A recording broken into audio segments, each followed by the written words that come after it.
All right, welcome. Let's do a little sound check and I'll get started.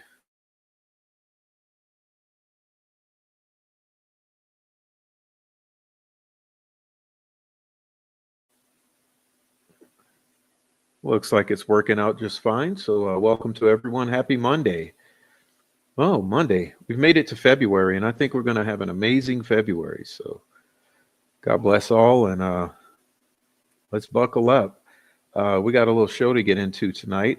Shouldn't be too extremely long or in depth, but there's some things I want to cover, and I think you'll enjoy them. Um, and welcome to everyone who is here. I so appreciate you being here. And so let me say hello to the few who are in the live chat. And if you're just lurking, go ahead and please join the live chat. Everyone's pretty damn nice in the live chat. And so I think you'd like it. All right. But let's see who we had here early, because I'm super proud of them for being earlier than I was. Let's see. We had Amy. What's up, Amy? Amy's a main mod, and she always does wonderful things for the channel. So thank you for being here, Amy. Fur Baby Daddy was like number one. Who's Your Daddy? 11. Also, one of the mainstays of the channel. Bonnie here. Lisa. Heavy Metal Rehab. Mino Dino. Oleg Cat. Um, Heather Brown. And Dirty Diana. Nancy Drew 101. Untamable. Jim Chrisman. Lots of people in here. Mark Ellis. What's up, Mark? We got.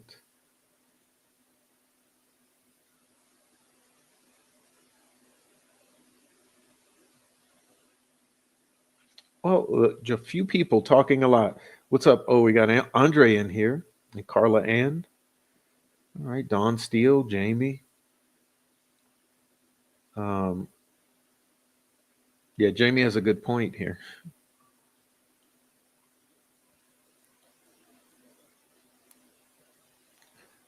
They got the verdict they wanted, so why continue on the sites? Afraid of something? Yeah.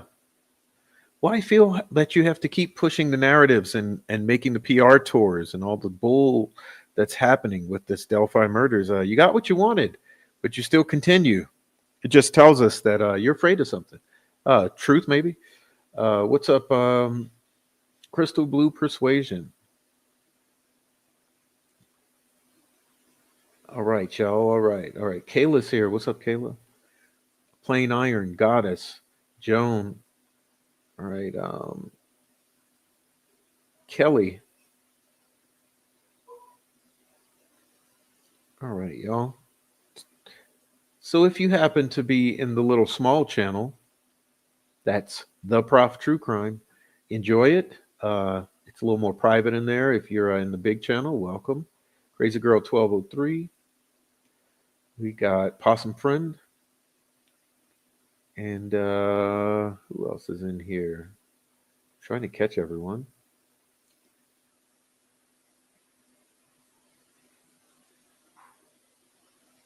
EWTN and Christina. All right. Star Crazed. Royal We, Low Light Recovery. Love versus Money 68. All right. K. Curious Chickpea. What's up, Chickpea? I don't have all damn day. Trial Junkie. Bob Green Acres. Steve Z. Stubbs. Judith Galloway. Donnie Pitbull Kuntz. Jay Lynn. Aaron Town. Eliana Davidson. All right. Boom. Damn. Lots of people in there. Icy Cat, what's up? Laura Dawson, what's up? All right. Lori Ann Kessler, what's up?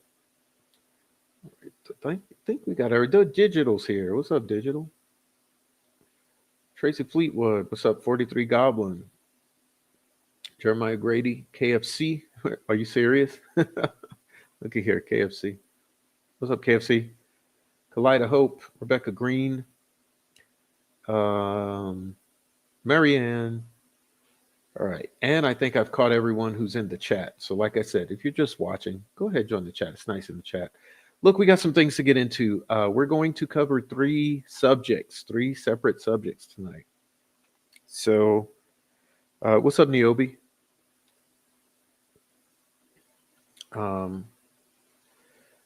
Now, three different subjects. It's a lot. So, you know that I like to serve friendly reminders of what I think is important. What's up, Gretchen Allen? And say what? All right. What's up, y'all? So we're going to have three friendly reminders, or more like two friendly reminders and one piece of somewhat newer news. That's what we'll be covering tonight regarding Delphi. And I called it Delphi Weight of Justice, which is I'm stealing from the newspaper, which you see in the thumbnail there. Okay. Weight of justice. Jurors in the Delphi murder case face enormous burden finding an unclear truth that balances community's desire for closure and suspects' constitutional rights. Boy, isn't that rich? Isn't that rich? Hmm. So this will be somewhat of a part two of the last show. So if you watched the last show, which I called Delphi, Indiana tramples man's constitutional rights, um, this will be part two, which is weight of justice. Jurors in the Delphi murder case face an enormous burden, finding an unclear truth that balances a community's desire for closure and a suspect's constitutional rights. So we're still basically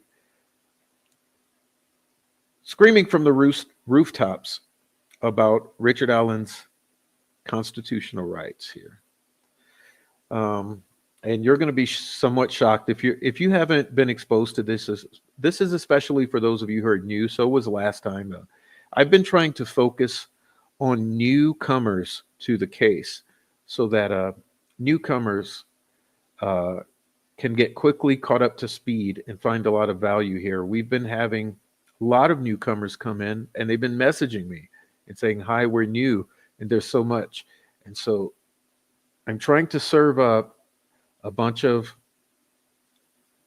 knowledge for the newcomers to help them get caught up to speed, because all of you long timers, and there's most of you in the live chat are, you're pretty much on the same page here. We're all on the same page. You know what's going on. A lot of the newcomers, they're trying to get their bearing on the case. So that's what we're trying to help with. And the last show wound up going pretty long. We went 4 hours and 23 minutes. That was pretty long. It's too long for my liking.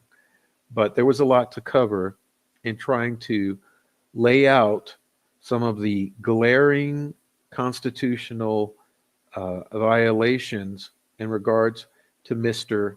Richard Allen. And tonight we'll be doing somewhat of the same in trying to address some of the glaring um, questionable constitutional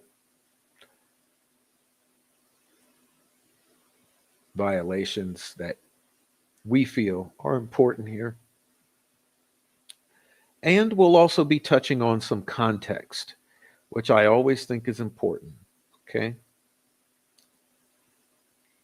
So, a lot of times people have passionate feelings about things because they're experiencing somewhat of a tunnel vision. They've been pigeonholed into a certain limited scope of understanding. We try to do a little more providing of context or broadening of the view or going to the 30,000 foot level to be able to get a wider view of what's actually going on, because we don't want any of you experiencing a horrendous type of tunnel vision or pigeonholing and that sort of thing, which a lot of people do try to serve up to you in the Delphi Murders online PR team community, which I call the troll farm, but you might call the majority of Delphi channels serving up the troll farm bullshit bootlicking narrative.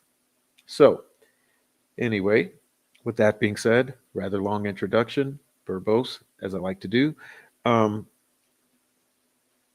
We will move on from the criticizing of the gaslighting ass manipulators and getting on to talking about this case. And so for those of you who are new and don't know the channel well, so you'll be familiar. I've sort of been building an encyclopedia for Delphi in that I do deep dives pointed with receipts. So if you're kind of new, you can also utilize this channel, look back over the past 6 months, and there's all sorts of angles. But I promise you this, everything you look at will be very well backed up with receipts. So as you go into the shows, you pick a subject of your choosing. Hey, you want to talk about, I don't know, Brian Harshman? Boom, we got a show with receipts. You want to talk about, I don't know, Jerry Holman? Boom, show with receipts. Anthony Schatz? Boom, show with receipts. Anything you want to talk about or learn about, I've got a show packed with receipts, even Troll Farm and that sorts of thing. So all for you there, and we'll leave it at that. And tonight will be more of the same. So you'll know that I like to go into press releases, court documents, and lowly screenshots from the community. So tonight we'll be diving into an older filing, but one which is just rich, absolutely rich. And if you're new to this, you may not have seen this yet, so that's good because this will be your opportunity to. And if you've been here for a while, you may remember this from about a year ago. This is the motion to compel and request for sanctions. Okay, that's what we're starting with tonight. I want to take a good look at this because keep in mind that we will be going into appeals, and this particular filing continues on into the appeals process, and that's important for all of you. Remember that nothing is lost. Okay, nothing is lost here. So this right here, motion to compel and request for sanctions, from March 12, 2024. Very important document, possibly one of the most important documents in this entire case against Richard Allen. Very important document, and I want to first take a look at this one to try to lay it out for you, right? And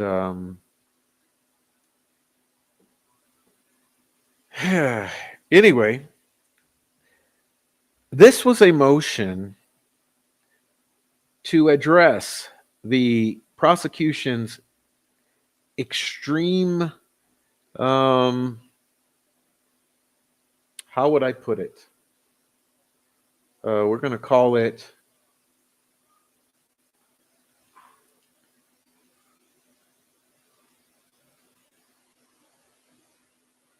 malintent. I mean, I know there's plenty of words I could use. What they try to do, they have tried to deny any disclosure whatsoever, ever.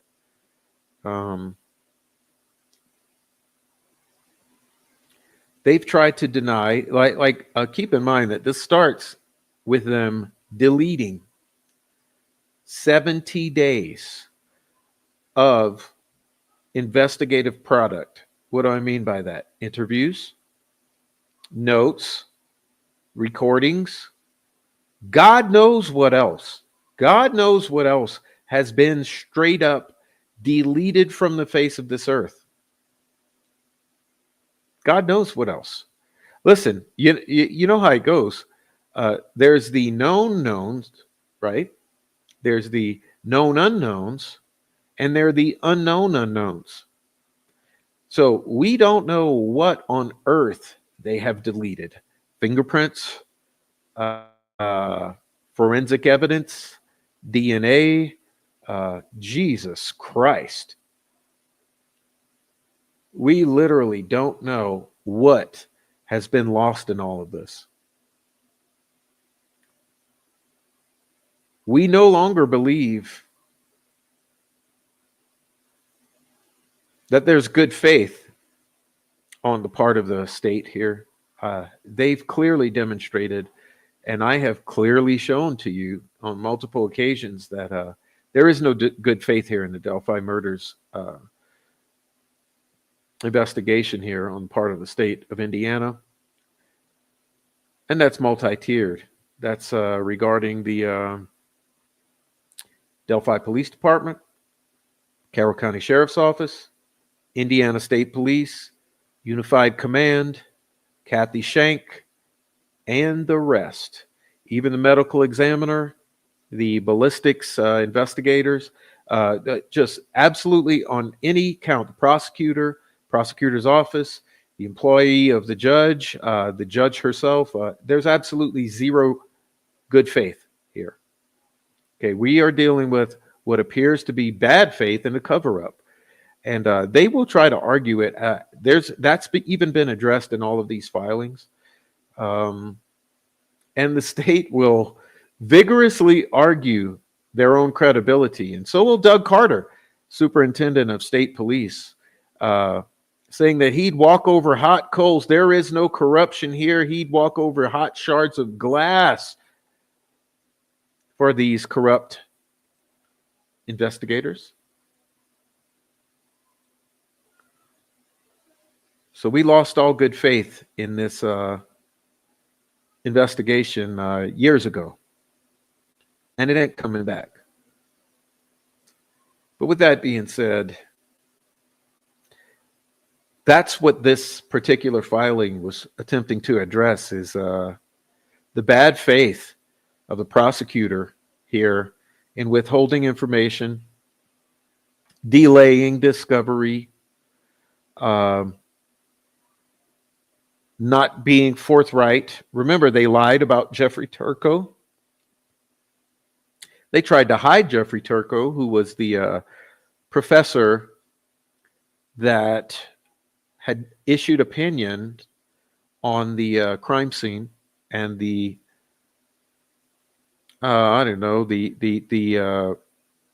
feasibility of the stick figures on the victims being some attempt at bind runes.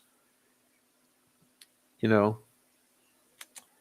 tried to hide him. They tried to hide the FBI agents who performed the geofencing and the analysis of such. And there's more. There's more. And that's what we'll get into tonight. We'll start with this document here, which is that March 24, motion to compel, request for sanctions, an attempt to get the prosecutor to do the right thing. Okay, but we know that it ended up not working. Okay, this has all been, I guess, what's the term? Like,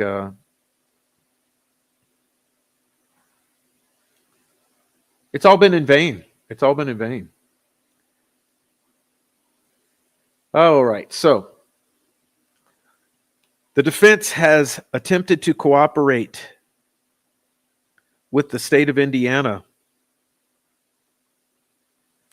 in order to comply with the spirit of Local Rule 8, CR 0018, which is attached and marked as Defense Exhibit A for the sole purposes of assisting the court supplementing this motion to compel.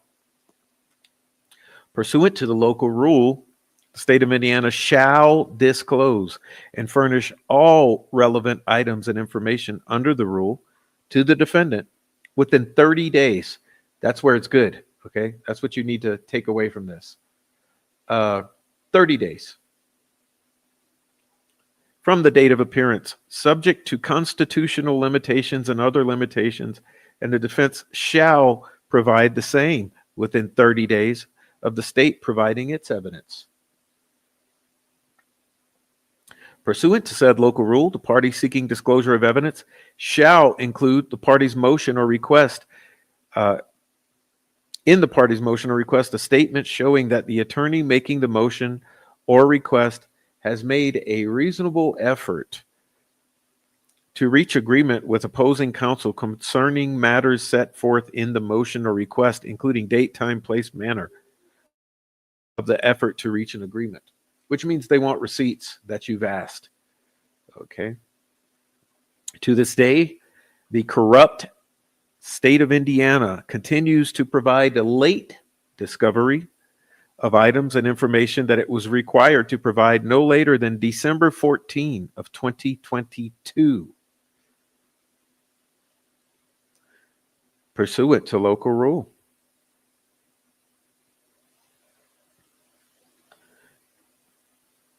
For example, on February 20, 2024, the defense sent a certified letter to the prosecutor's office seeking many pieces of evidence, over 20 pieces of evidence,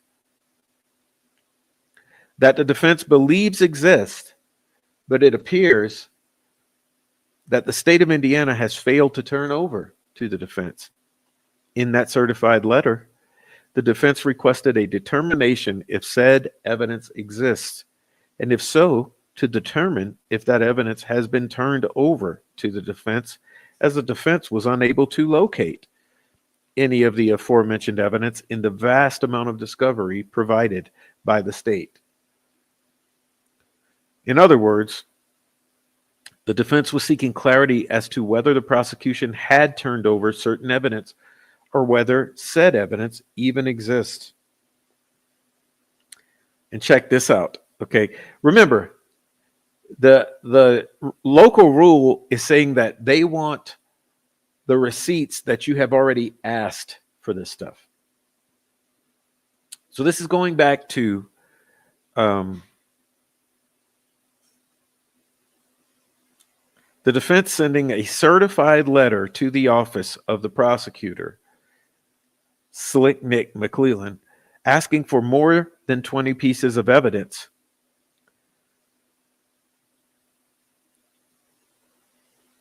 The state of Indiana did not respond to the letter. You can't make this shit up. But rather sent one e-discovery strand which contained a small portion of that evidence requested, including certain videotaped interviews that had never been turned over, involving people integral to the timeline. The state of Indiana turned over these pieces of evidence more than 14 months late without explanation. Okay, now it's time for me to get on my soapbox.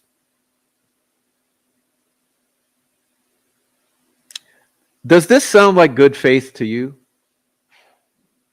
on the part of Nicholas McClellan?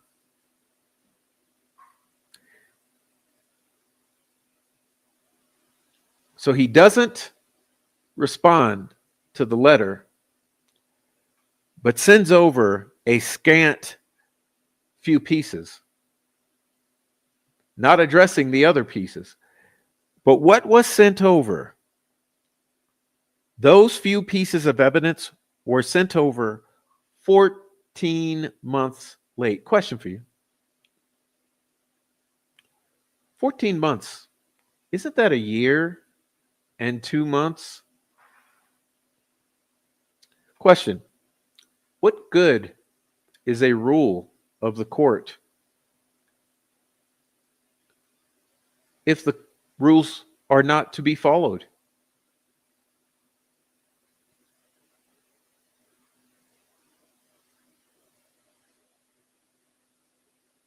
"30 days. 30 days is the rule." That's a month, right? That's a month. So had it been 60 days, that would be 2 months. But no, not in this case. It's a year and 2 months. 14 months. 14 months late. That's your prosecutor showing good faith, as he would put it. Pursuant to the local rule, the defense is not required to make specific requests for any evidence. The state of Indiana is required to turn over all relevant items. Yet, without making the specific request, it appears that the defense would never have received these most recent pieces of evidence, including the videotaped interviews of certain witnesses integral to the timeline.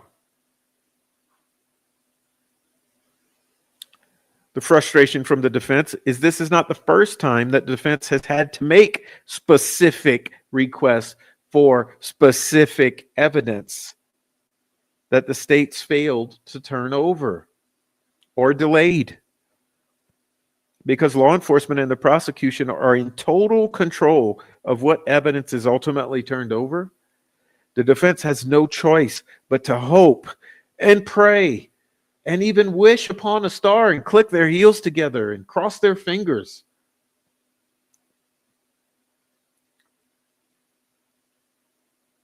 that the state of Indiana turns over all relevant evidence, especially exculpatory evidence. Sound right to you? What's right with you?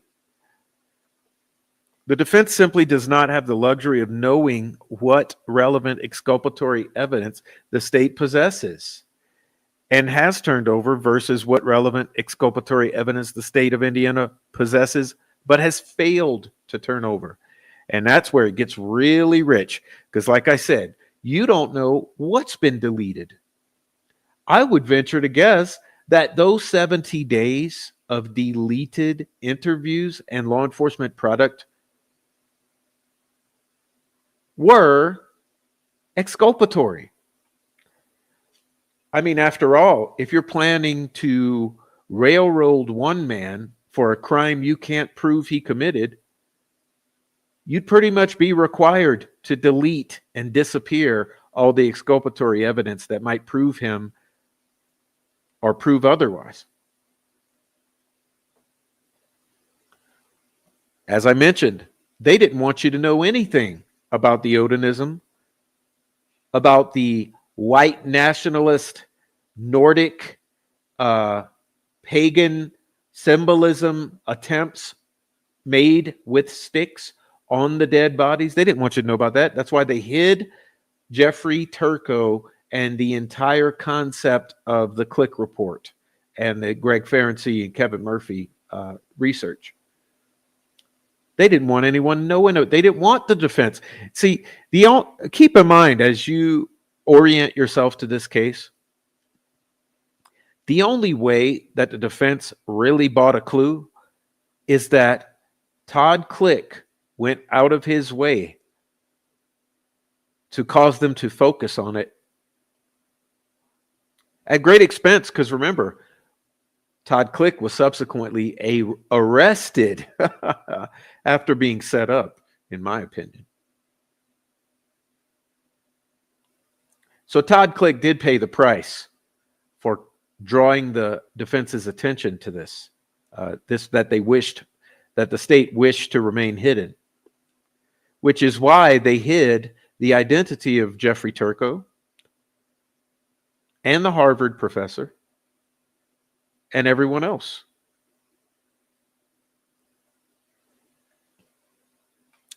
Over the course of this case, the defense has learned of certain evidence referenced in other discovered documents or mentioned from other sources or from exercising common sense that has caused the defense to believe that said evidence does exist, but the prosecution has failed to turn over said evidence. Do you get what I'm saying? It was revealed that there is other evidence that's referenced in discovery and mentioned in other sources, or as a result of logic and common sense, that the state was withholding and possibly still is. And then the defense later determined that the prosecution did, in fact, possess those items, but failed to turn those items over until requested to do so. The history of the prosecutor failing to turn over all relevant evidence to the defense has caused great concern to the defense, rightfully so.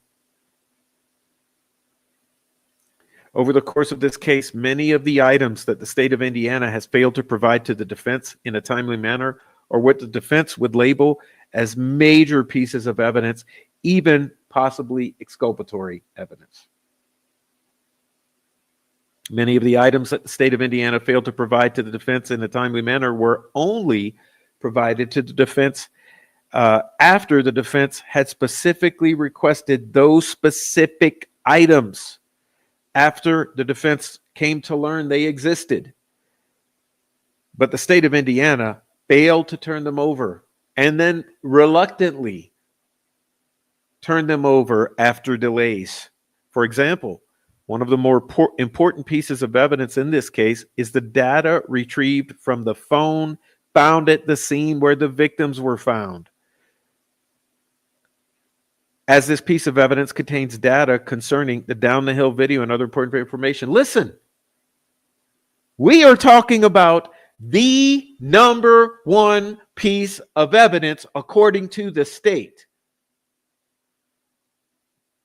Libby's phone dumps. Yeah.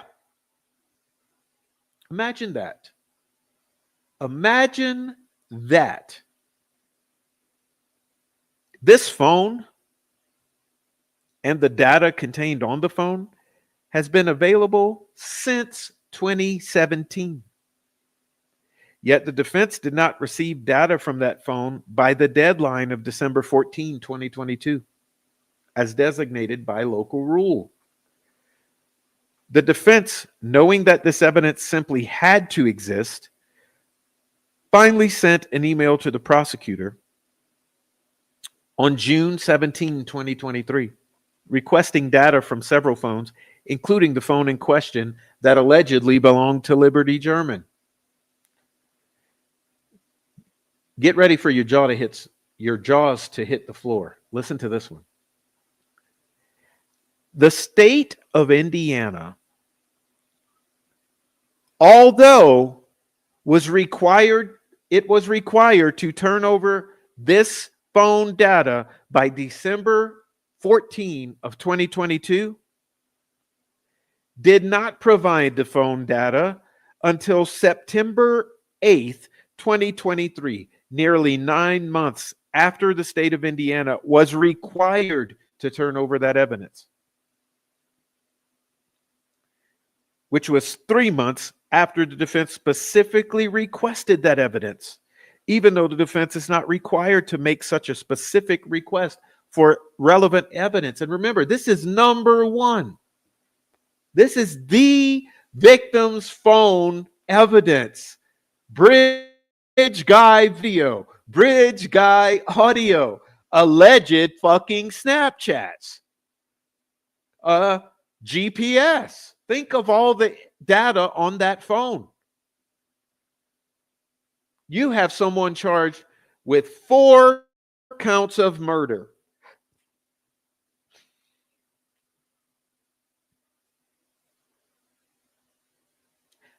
Honestly, the defense should have had that phone prior to December 14 of 2022. So why did the defense attorneys have to wait until mid-September 2023 after having requested?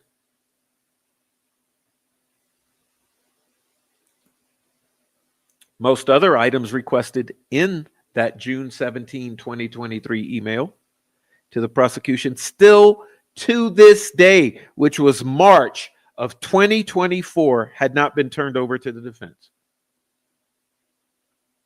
This includes data, reports, and other information related to the images of the bridge purportedly taken on Liberty's phone, as well as an image of Abigail Williams walking on the bridge purportedly taken on Liberty's phone. Both purportedly sent through Snapchat. Well, it makes sense, doesn't it? Makes sense now, doesn't it? Yeah.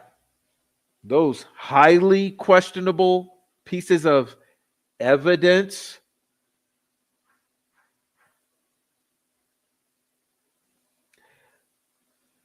which you would think would be really important. I mean, considering the fact that this is supposed to be what anchors those girls down to a particular place in a particular time. Essential in confirming the state's narrative of this crime, that those girls were there at that place, at that time, using that phone and taking those images and video.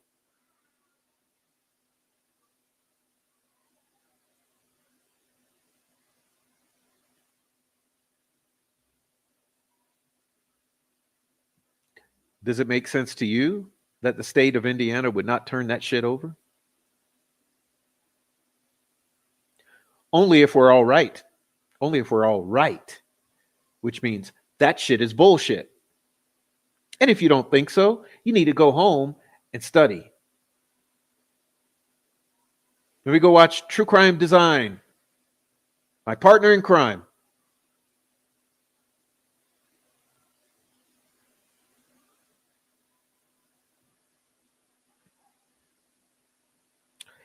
The week of August 5th, 2023.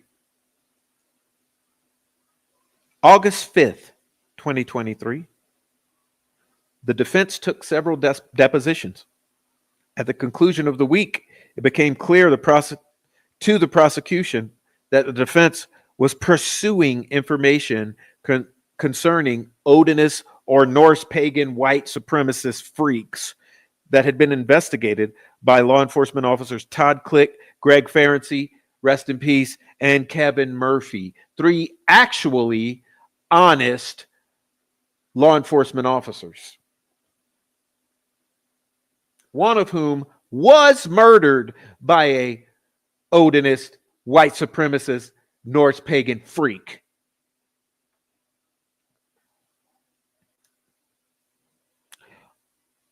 On or about September 8, 2023, nearly a month after the depositions, the prosecutor provided a daunting amount of newly discovered evidence. Rut-row, prof. Rut-row. I guess we got to give, now, I guess now we're required to hand some of this over.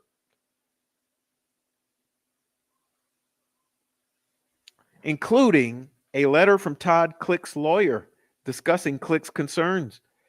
Essentially, that the prosecution might be unaware of law enforcement's investigation of Holder, Westfall, Fields, and others. Click believed these people were likely involved in the murders. These people became the subject of the Franks memorandum, as you may recall. This letter and its contents were highly exculpatory. Now, ask yourself, when was Richard Allen arrested? I'll wait.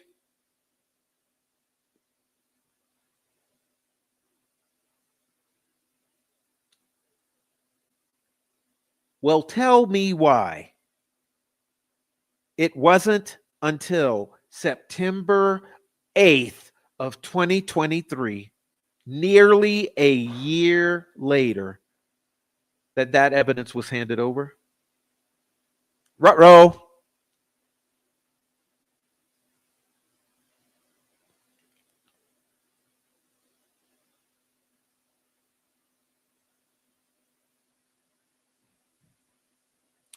Upon receiving this missing evidence, the defense was surprised or even shocked to learn that on May 1st, 2023, the prosecutor's office signed for a Todd Click letter and the exculpatory evidence and information contained in that letter, yet failed to alert. Remember, Todd Click sent that shit certified mail, signature verified.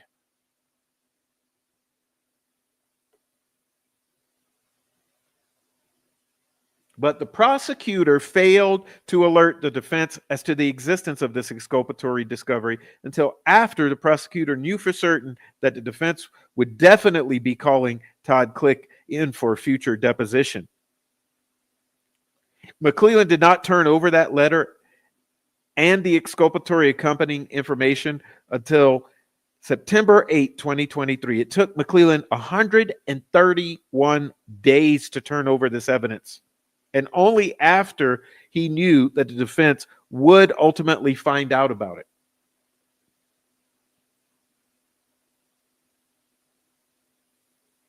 And remember what they tried to do to Click.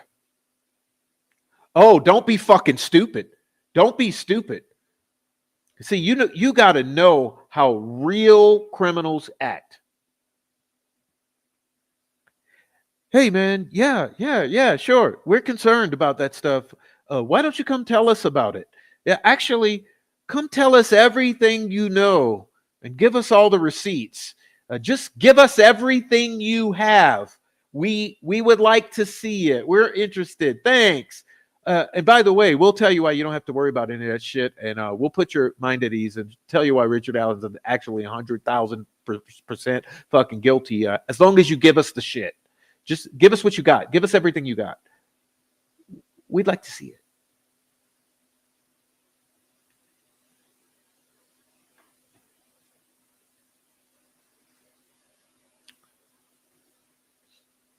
And Todd Click fucked up. Yes, he did.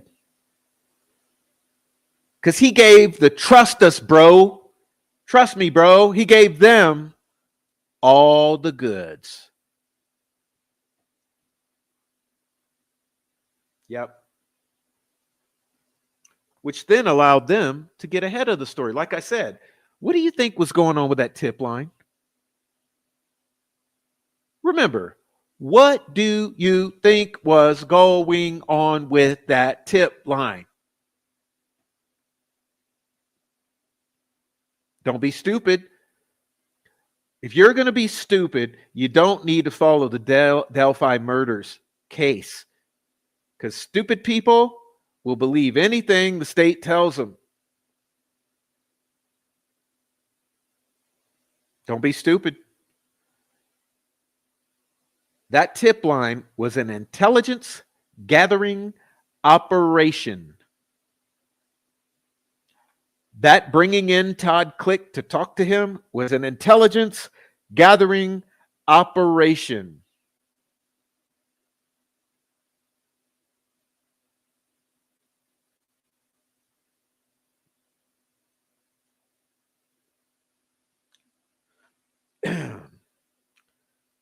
I guess we'll find out someday.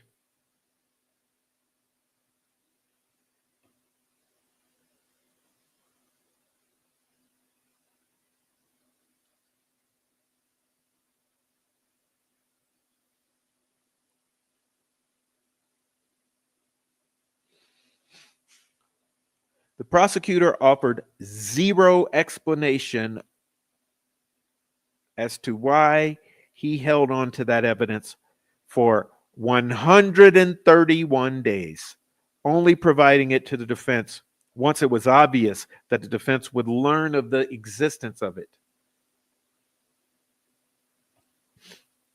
Certainly, the defense would have been much further ahead in their defense of Richard Allen had the prosecutor turned over this information in a timely manner.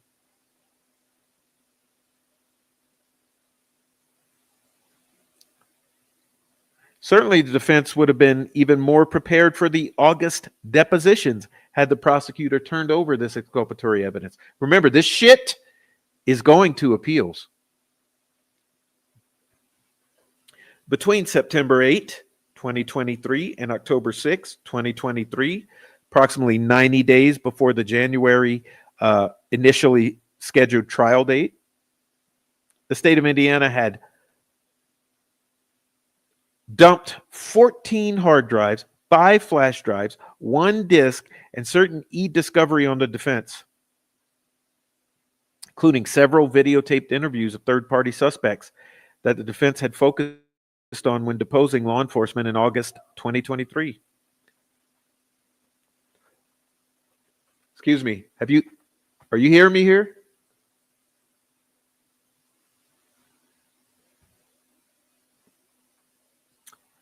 When was Richard Allen arrested again?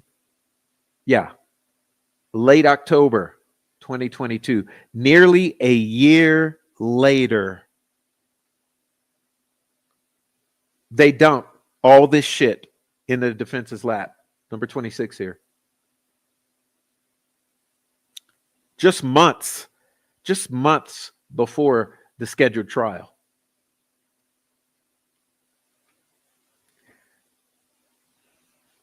Oh, but we're not supposed to think this is demonstrative of bad faith on the part of the prosecutor, because he denies it. He denies it.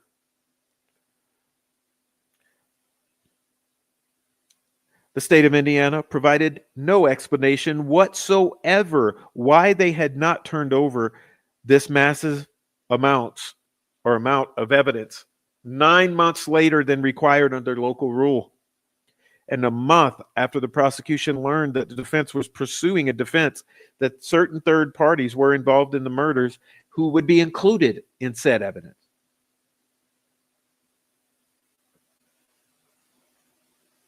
Much of the late discovery missing evidence pertained to the focus of law enforcement on certain suspects involved in white nationalist Norse pagan beliefs, i.e., Odinism.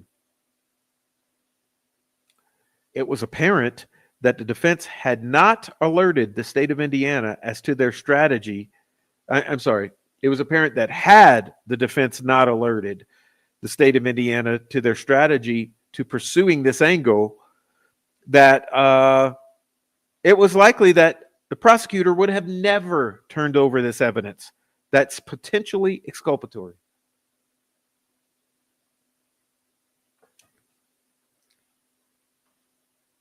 The very last discovered item that the defense received before the prosecutor requested that the defense be kicked the fuck off the case was geofencing.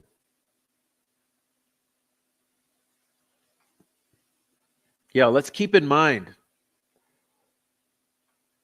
the levels of corruption going on here.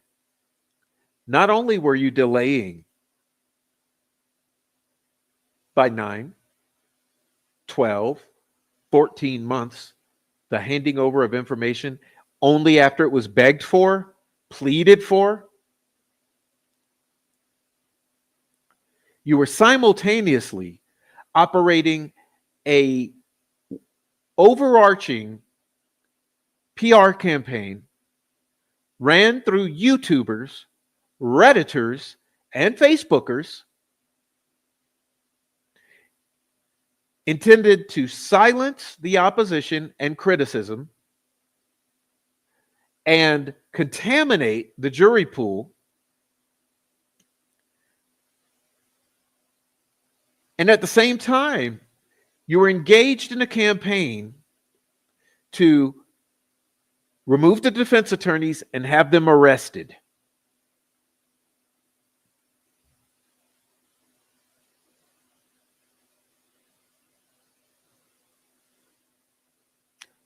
It's the good old boys of the state of Indiana. Let me ask you this. If this case would not have been a threat to the good old boys of the state of Indiana, do you think the good old boys of the state of Indiana would have done all of this to expose themselves as corrupt parties? I guarantee you, the good old boys of the state of Indiana were part of the crime that was being addressed here. It's the only reason imaginable that the good old boys of the state of Indiana would have gone to all these lengths to protect themselves and cover this up. Not only was Greg Ferenczi murdered,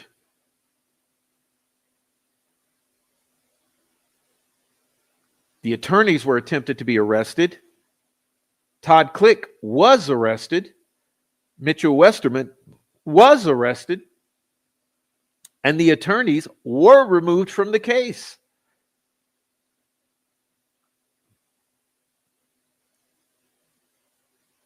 And it was only because the Supreme Court put them back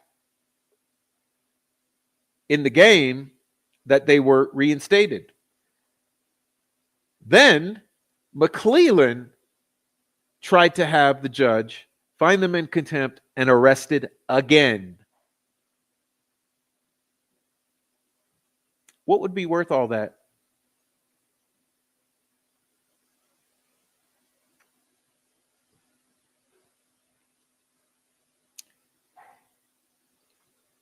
Geofencing evidence.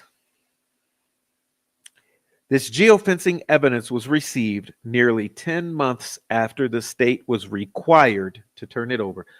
That's right. It's not just one piece of evidence that was delayed by 3, 6, 9, 12, 14 months. Note the geofence was delayed by 10 months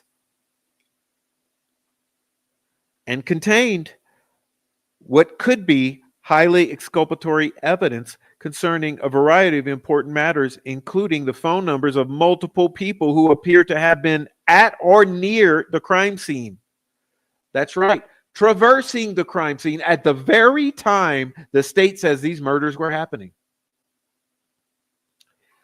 The third of those phones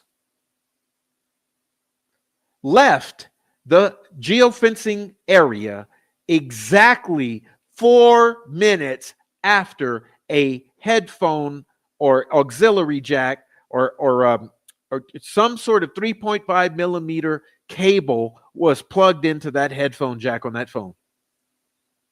As if plugged into the phone put down, person left.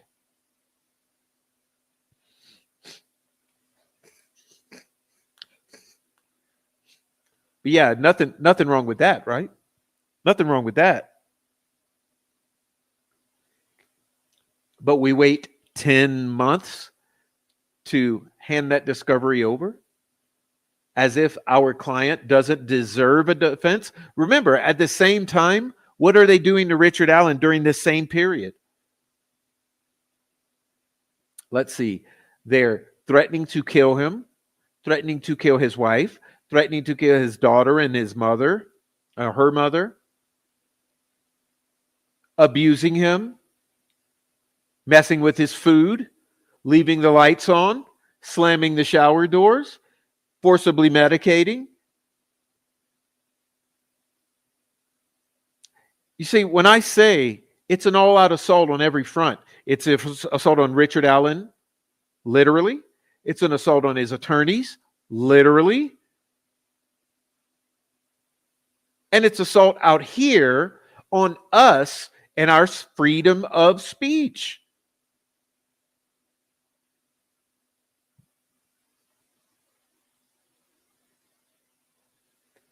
And the state was behind it all.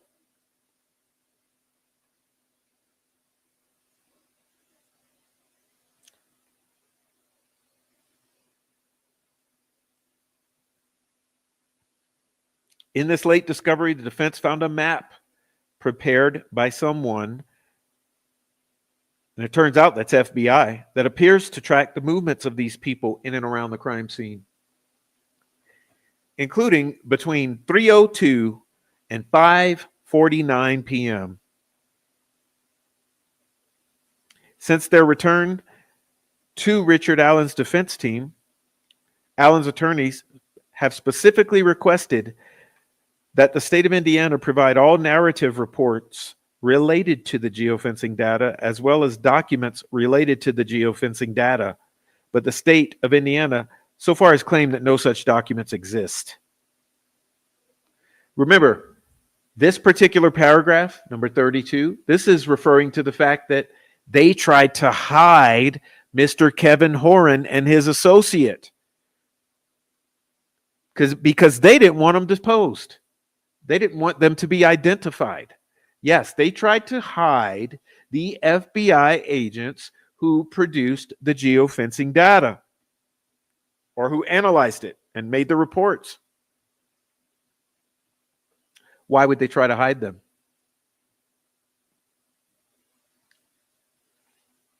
As it relates to the geofencing evidence, it would be shocking that law enforcement would take the time to put together maps.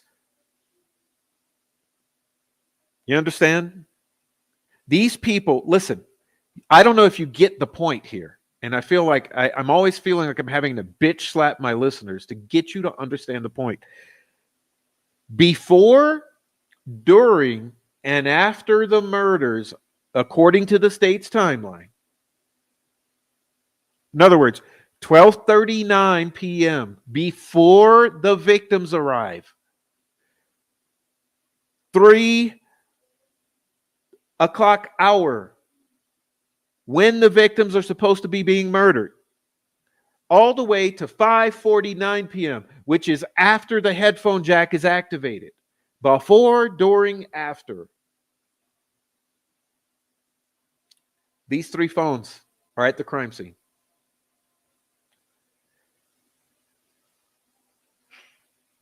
And it's hard to understand that the FBI would put that together and that the prosecutor would hide that. And then subsequently, the judge would not allow it into the trial to defend Mr. Richard Allen.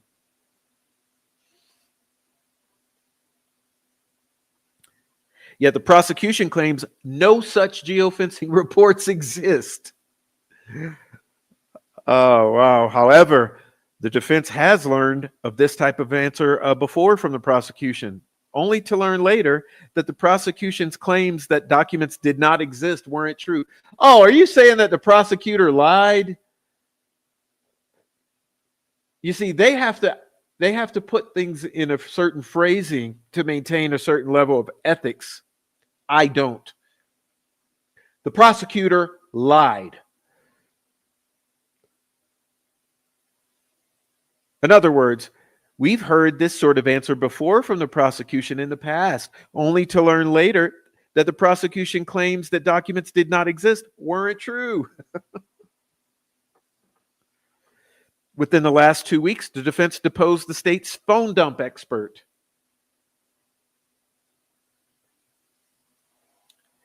who presumably will be testifying concerning the data found on Liberty's phone.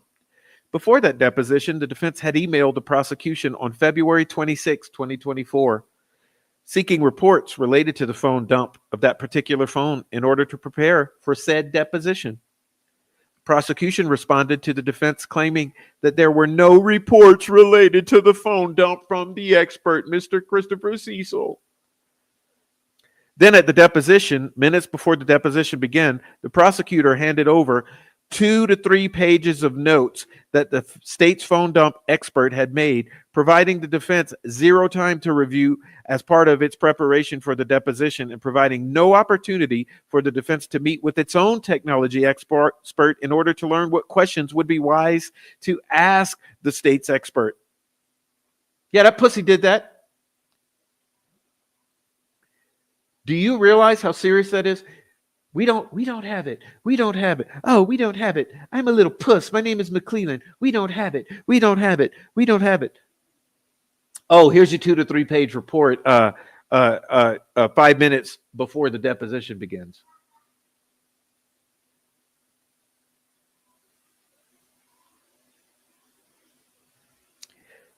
The prosecutor handed over these notes without explanation and with no apparent reason as to why he fucking lied about it. Lying bitch. The prosecutor's denial of the existence of certain documents regarding the phone dump before deposition, followed by the unexplained magical out of thin air. Look, I just found this. Oops. Followed by the unexplained production of certain documents within minutes of the deposition, sadly was not surprising. But it highlights once again the less than forthright style in which the prosecution has been turning over evidence to the defense, dating back to the very beginning. Yes, it's called bad faith. Furthermore, because of the lack of candor concerning the existence or non-existence of certain evidence, the defense cannot be sure whether certain documentation exists concerning geofencing analysis. Even though the prosecution is claiming that no such documentation exists. Since rejoining the case, the defense has sought out the names of the geofencing expert who analyzed the geofencing evidence for the purposes of preparing depositions to determine if the state's expert has an explanation as to why the geofencing evidence displays what appears to be extremely exculpatory evidence of people walking in and around the crime scene during the times when law enforcement is claiming that the murders were taking place. At first, the prosecutor refused to provide the names of his experts. But then he told the defense he would ask his investigator. Again, specifically, someone prepared a map which tracked the February 13, 2017 afternoon movements of multiple phones in and around the place where the victims were ultimately found the following day. Particularly, some of the movements appeared to have occurred between 3:02 p.m. 3:27 p.m., either at the scene where the victims were found or within 60 to 100 yards from that site. None of the people or phones associated with those phones have any affiliation with Richard Allen, which means it ain't his phone. Following the request for the identity of the geofencing experts, the prosecution claimed it had no idea. Yes, it was trying to hide the geofencing experts. But then the state of Indiana provided the names of 4 people that may be called as the state's expert witness. Nowhere in discovery has the defense located any narrative reports or other documentation or analysis of the geofencing data from any of the 4 geofencing quote unquote experts. Nowhere in discovery has the defense found any documentation negating the defense's analysis that the geofencing evidence shows multiple people found in and near the crime scene at a time when law enforcement claims the murders were occurring. Additionally, the defense has reviewed all discovery provided by the state of Indiana and has yet not found a single interview of any of the people whose phones, according to the geofencing data, were found the afternoon of February 13, 2017, moving in or around the crime scene. The defense did locate very limited background info concerning one of the owners of one of the phones, but did not locate any narrative reports, interviews, or notes concerning that owner of one of the phones.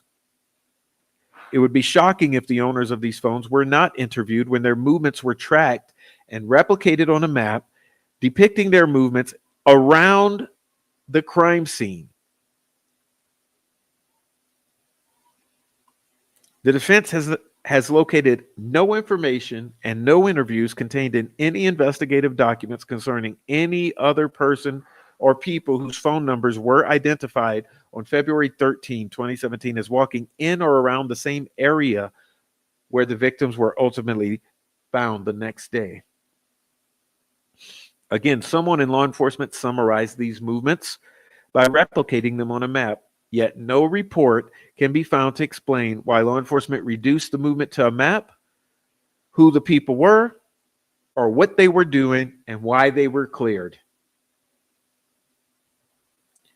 While it's possible that the geofencing is not what it appears to be, or perhaps was later debunked in some document that has not been turned over, or as a result of some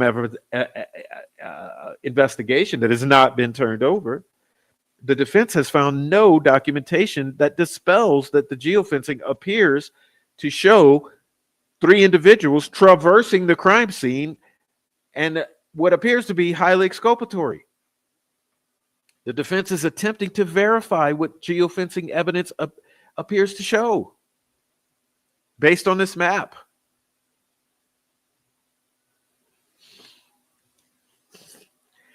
After the debacle involving the identity of the Purdue professor, Jeffrey Turco, the defense has zero faith,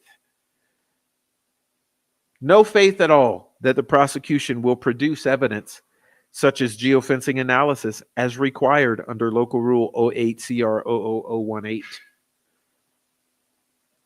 As detailed in the Franks memorandum, as well as the defendant's additional Franks notice, the defense has asked the prosecutor to identify the Purdue professor whose findings thwarted investigative efforts to look into Odinism as being involved in the murders since August 10th, 2023.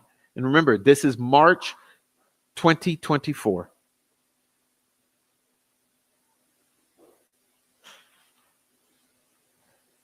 According to Jerry Holman, well, you know it's going to be a lie. The Purdue professor had reviewed the arrangements of certain sticks left at the crime scene and concluded that the sticks on the girls at the crime scene did not represent Odinism or any type of cult worshiping or any type of group that would have committed the crime, says Holman. And we now know that's a fucking lie.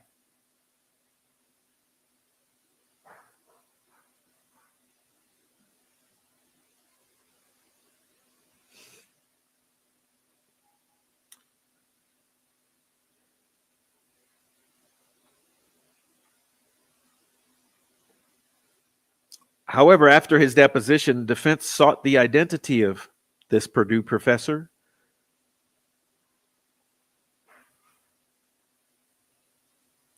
No one from the prosecution or law enforcement claimed that they could remember this professor's name. They didn't know who he was, and they didn't know if they would ever be able to find out who he was. Remember that statement? We don't know if we'll ever be able to tell you who he was. So sorry.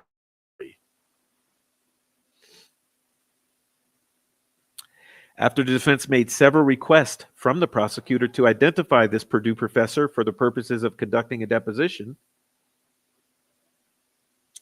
the prosecutor sent an email to defense on September 6, 2023 that read, as stated before, we are trying to identify the Purdue professor, but no luck yet. Detective Holman has reached out to the FBI and Purdue and has not gotten a response yet. And so sorry, we just can't find out who this Jeffrey Turco is. We may not be able to identify him or her.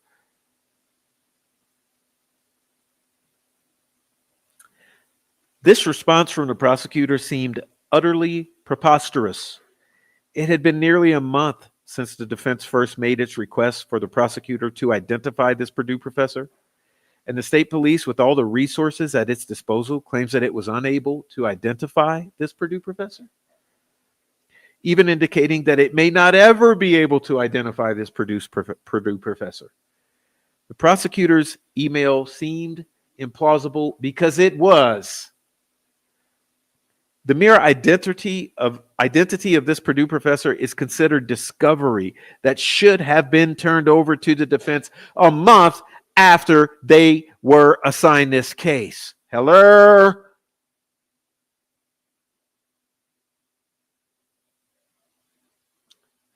His name and reports should have been provided to the defense no later than December 14th, 2023. Yet here we are in March of 2024. Make sense to you?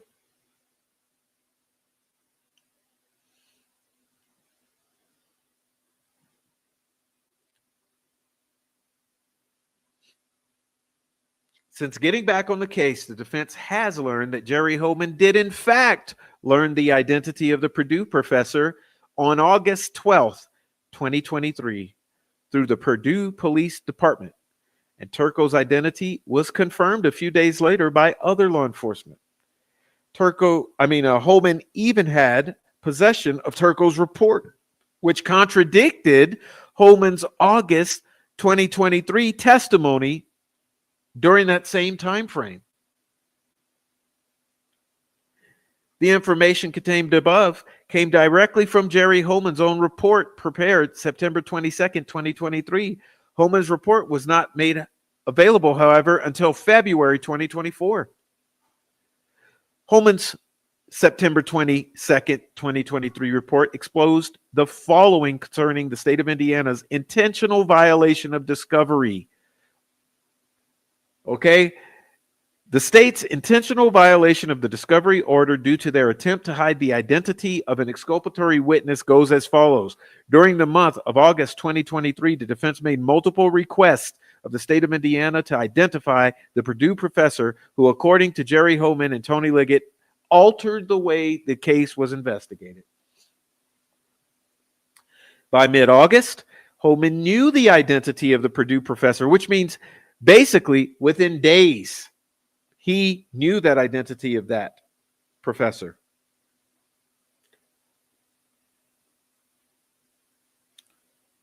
Yet throughout all of August and September, McClellan told the defense on multiple occasions that Holman and law enforcement could not figure out the identity of the Purdue professor and may never be able to identify the Purdue professor once they knew who the Purdue professor was. You think it's a fucking joke?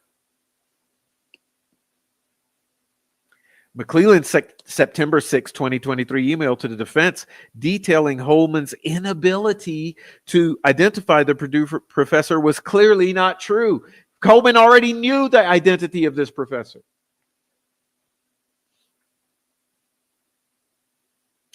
After the filing of the Franks memorandum on September 18, 2023, remember when that nuclear bomb dropped?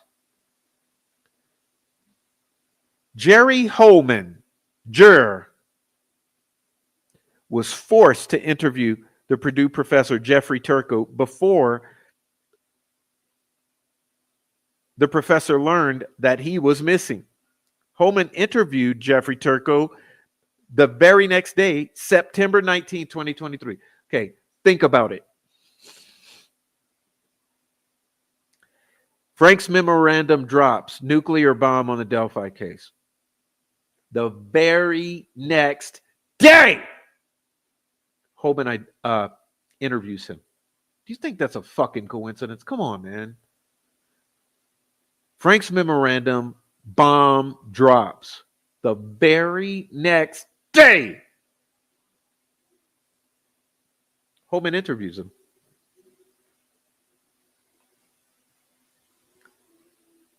Holman's September 22nd report memorializing this meeting with Turco is filled with multiple falsehoods and mischaracterizations concerning his conversation with Turco, which means he lied.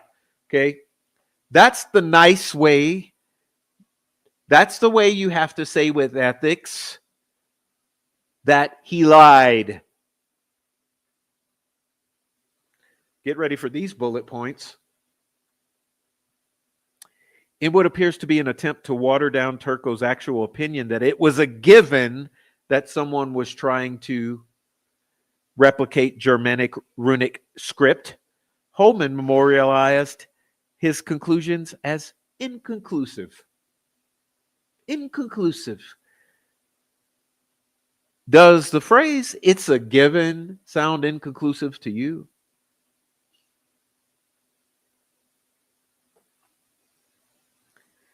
Despite how Holman drafted his report, Turco's conclusions were not inconclusive whatsoever. Turco was clear that in his opinion and in that of a Harvard expert, the sticks found at the scene were an attempt to replicate a Germanic runic script.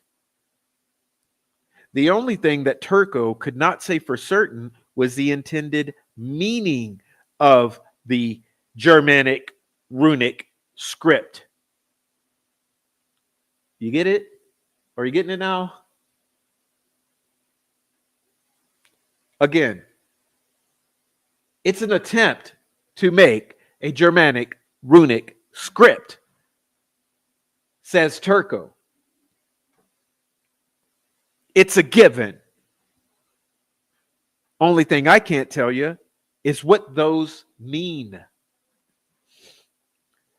Holman also attempted to deceive those reading his report when he wrote in this report that Turco stated that no evidence or research indicated that those involved in Odinism practice ritualistic human sacrifice.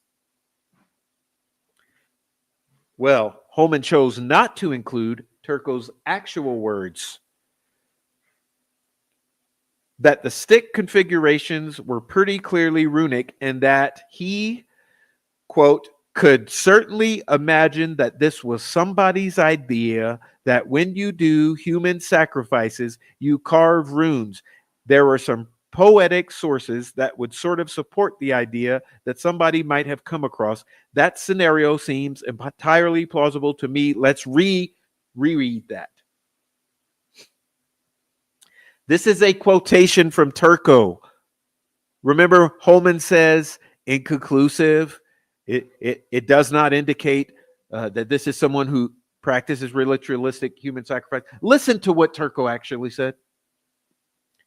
Quote, I could certainly imagine that this was somebody's idea that when you do human sacrifices, you carve runes. There are some poetic sources that would sort of support that idea that somebody might have come across. That scenario seems entirely plausible to me. Close quotation.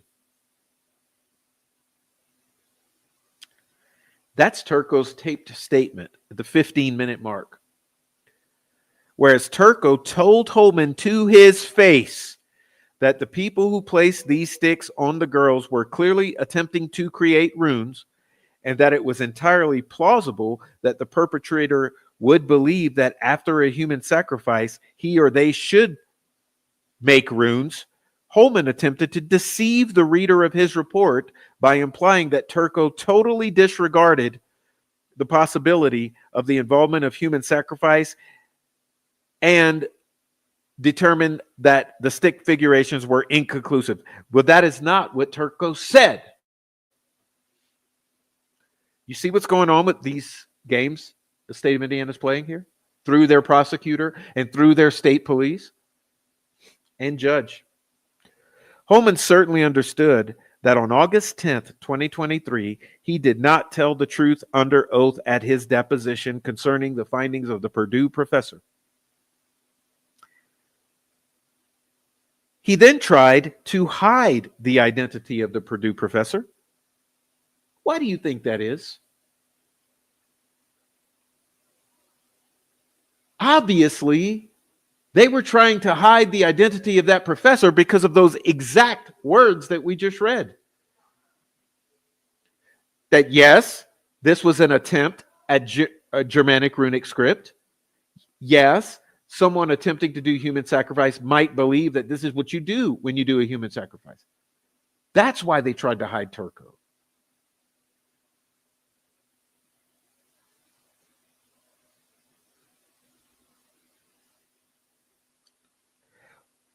While Holman was attempting to hide the identity of this Purdue professor, what Holman did not account for was that the Franks memorandum would be filed.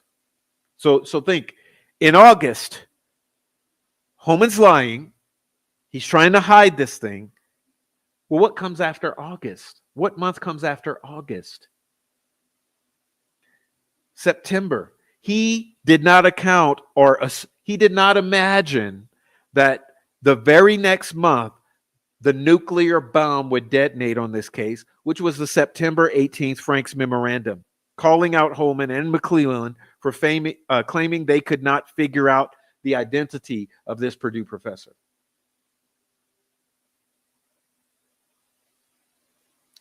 Furthermore, McClellan never once contacted the defense and alerted them that the Purdue professor had been found.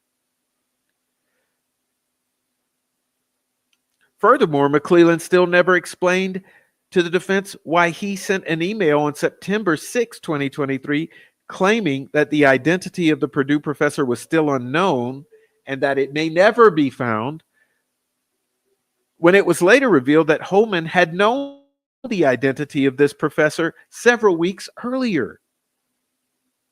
Additionally, McClellan never turned over the Purdue report until receiving an email from the defense requesting it.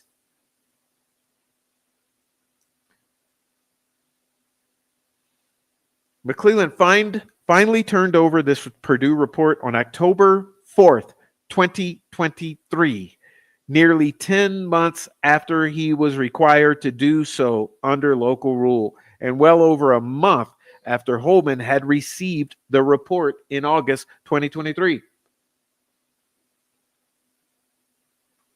You understand? 10 months later than required. Why is it that every single piece of evidence here is delayed by 2, 6, 10, 12, 14 months? Do you think it's an attempt to handicap Richard Allen's defense? You should. What is that local rule? Oh, yeah, 30 days.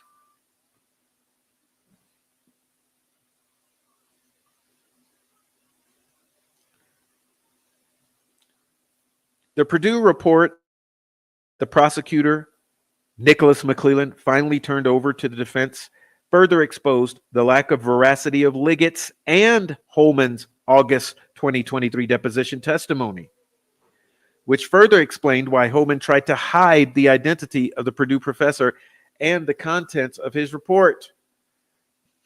In addition to those discovery violations already identified, the state of Indiana has already also failed to produce other evidence that the defense has had to either pursue on its own or make specific requests for from the prosecution. So once again, on another point, we have Liggett and Holman in collusion with McClellan, lying.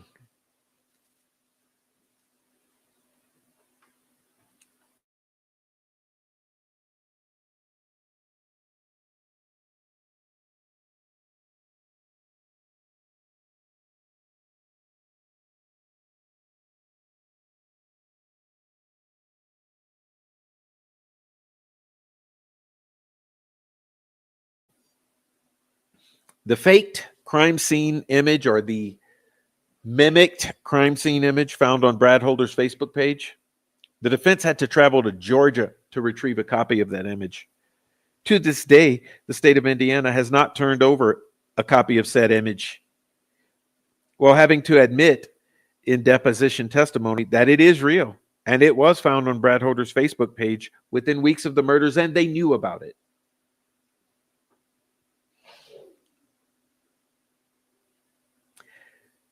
Video of a ritual in Fort Wayne involving Brad Holder and Patrick Westfall, in which Westfall can be seen marking a tree using his hand at a similar height on the tree as the F was found on the tree at the crime scene, or the L, or whatever the fuck you want to call it. And we'll talk about that in a moment. After finding references to that video in an email from Detective Greg Ferenczi, rest in peace, to Tony Liggett, the defense had to ask for that video, as the prosecution had not yet turned it over to the defense. What's up, Chevy Killer? Thank you.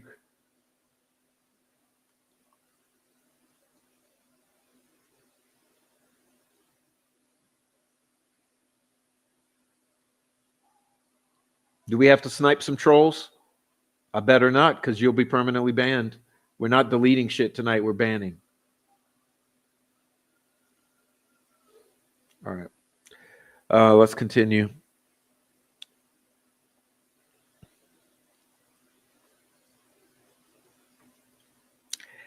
The video was finally received 10 months after the prosecutor was required to turn it over, September 8, 2023. See, again, 10 months delay. Video of Elvis Fields. Video of Johnny Messer. Video of Rod Abrams. Video of Ned Smith. Let me ask you a question. This is for all the retards in the back.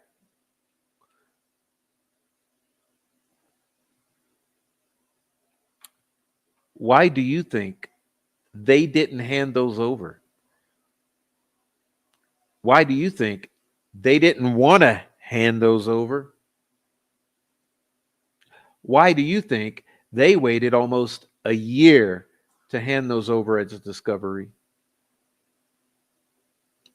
Why do you think they made the defense have to specifically request or beg for them?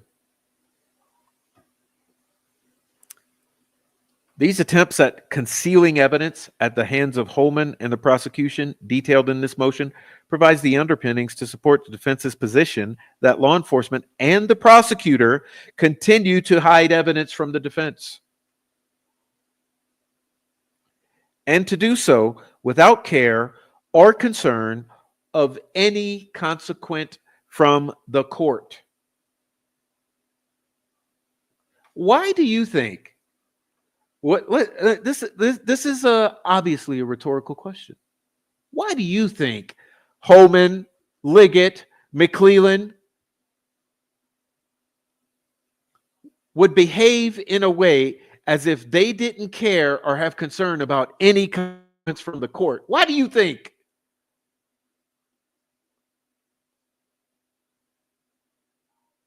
Should be pretty obvious.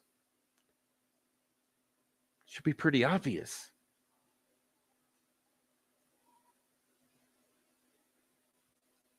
They were protected.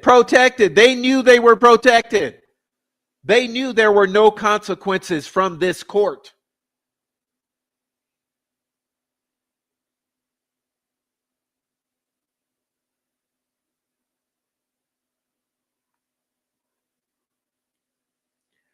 McClelland, Jerry Holman, Tony Liggett, and everyone else will act with impunity because they know that this court is obviously biased in their favor and will not hold them accountable and was going to pave the way to make it easy for them. The only glitch in this whole fucking system was that this went to trial. Remember, this was never meant to go to trial. Never. This was meant to force a plea deal. It's why Richard Allen was being tortured. It's why he was in Westville. It's why he was being guarded by Odinist and John Gallipo. It's why Monica Walla was talking to him after talking to them. He was supposed to make the deal. And this would have never been exposed. You see? He didn't make the deal. And now, this shit's going before that appeals panel. Every piece of it.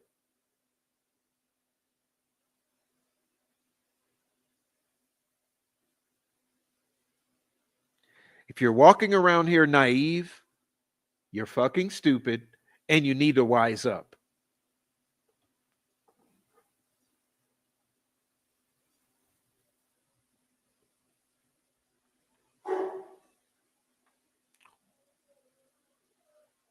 My dog's probably hyper because I'm yelling.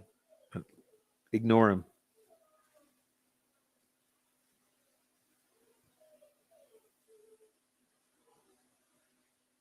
I've lost my place because I got so pissed.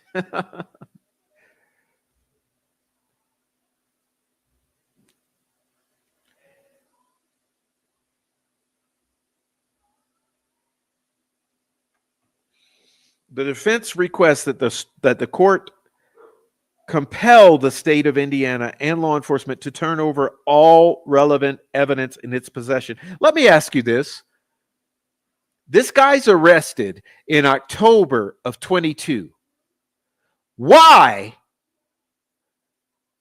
in March of 24 are they begging for discovery?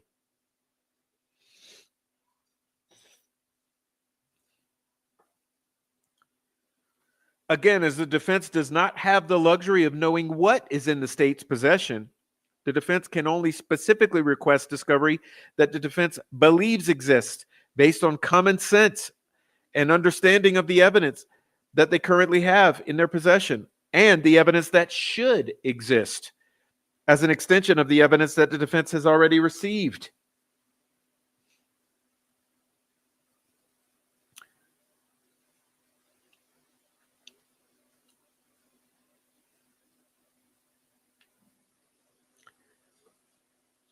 Have you heard mention yet of the 70 fucking deleted days? No, we haven't even touched upon that yet in this document, right? Like I said, every time you think it can't get worse, it is worse. The defense is requesting the court to compel all reports that detail how certain videos that should have been found on a hard drive labeled Delphi DVR original were purportedly deleted between February 13 and February 20 of 2017.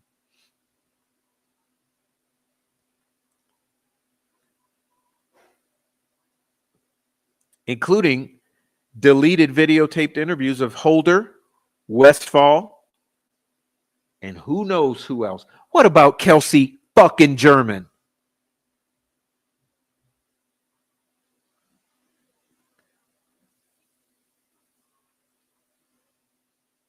Bree Wilbur, Scotty Wilbur, Chase Wilbur. I mean, what about all these fucking people?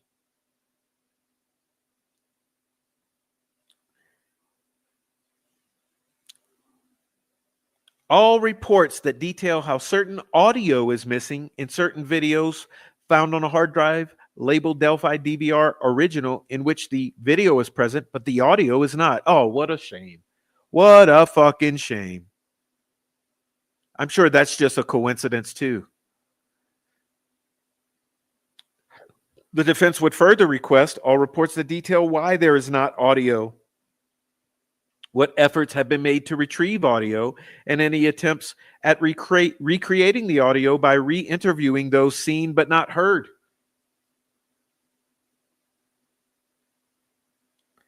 The identity of all persons whose interviews were erased as detailed in paragraph 69A above. And also the identity of all persons who are viewed on all video in which there is no audio as detailed in 69B above. Yeah, we want to know all the shit you deleted, who it was and what was said. Where are the reports? Where's the tally? Similarly, the state of Indiana provided a hard drive, Delphi DVR drive 1 export, in which the state of Indiana claims that, quote, there's no detectable audio on the original drive from which the duplicate was made.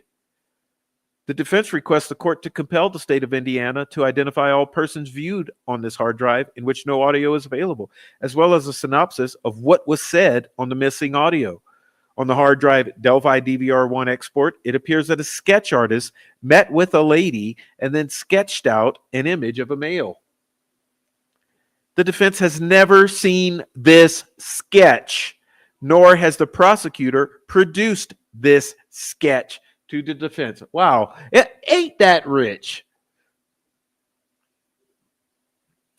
The defense requests the name of the female who appears to provide the information that resulted in the sketch, as well as all documents of the sketch artist that the defense has seen from other sketch artists in other sketches, and the substance of the conversation between the sketch artist and the lady providing the information, and all law enforcement reports detailing why law enforcement asked this witness to provide information to a sketch artist. Furthermore, the defense requests the court to compel the state of Indiana to produce this fucking sketch. So are you telling me, you know what? I had never caught that before. Have you caught it? So there's a sketch that they hid and that none of us have seen.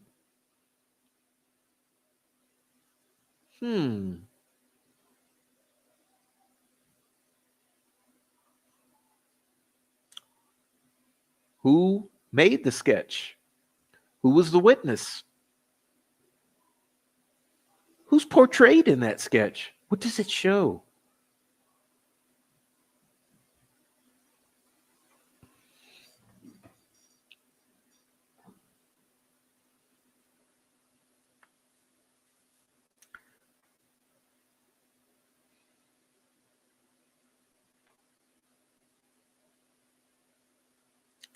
And this one will be rich. This one is sure to piss off all the boot-licking, reality-denying, dumbass, troll farm assholes out there. Because even though no one's been cleared ever, and I mean no one, for some reason, these people out here, the family gets a pass. Yeah. Even though we know there's a large percentage of child murders in which the family is responsible for or has knowledge of the murders.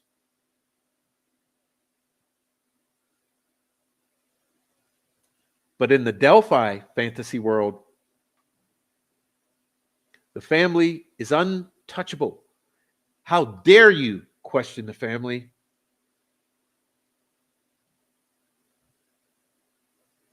Don't even think such a thing. Even though no one's been cleared ever.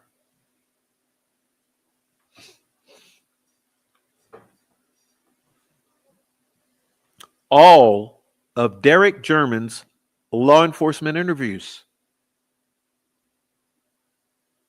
including audio, video, and notes or reports.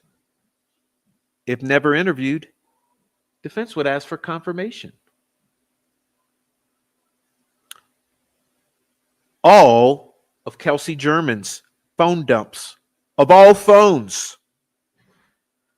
If her phones were never collected, the defense would ask for confirmation. Furthermore, every law enforcement interview of Kelsey German, including audio, video, and notes or reports. If she was never interviewed, the defense would ask for confirmation of that. Hold on. Wasn't she crying about being interviewed 6 or 7 times?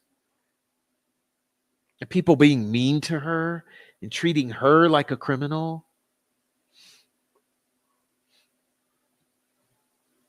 I mean, she was allegedly the last person to have contact with these victims.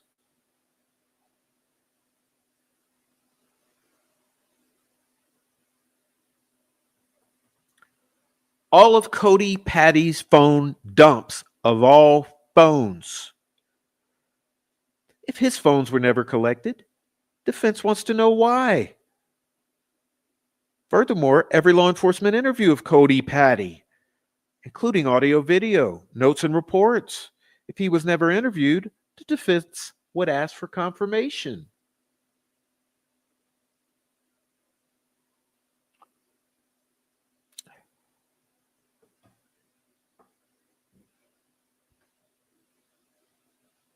Say, I got some you left out. Attorneys.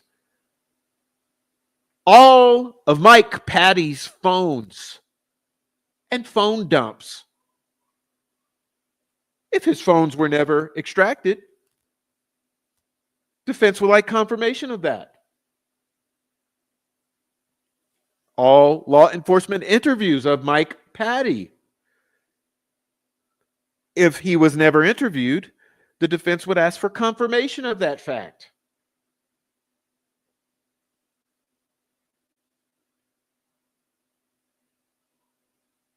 How about this? All of Tara German's, all of Cheyenne Mills, all of Daniel Pearson's. How about all of the phone extractions of the little 3 girls, the classmates out there, Herrera, Mata, and Collier? Oh no. Oh no! How dare we ask for a thorough investigation to double murders of 2 little girls, which has gone on and on and on and on and on, and full of so many lies and contradictions and coincidences.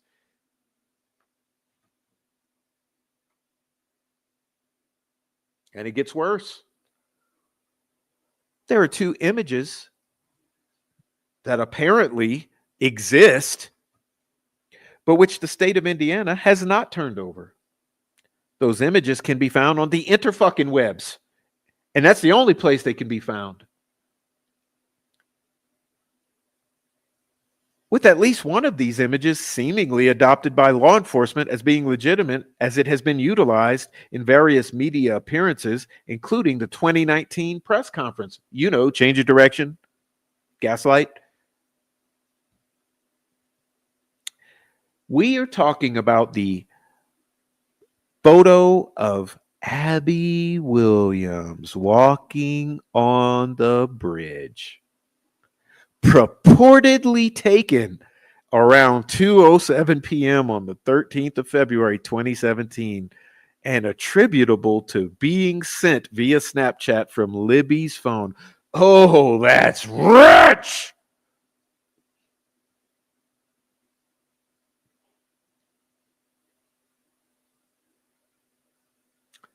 It's rich because we now know it don't exist. Yeah, that very photo that for years we've said is a fraud, that we've said it ain't real. I mean, as a matter of fact, it's the one image that puts those girls at that time, that place.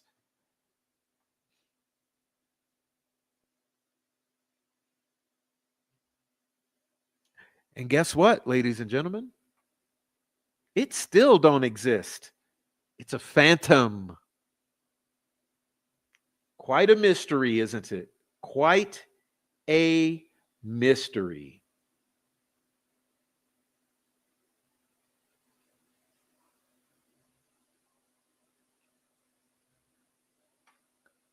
Question for you.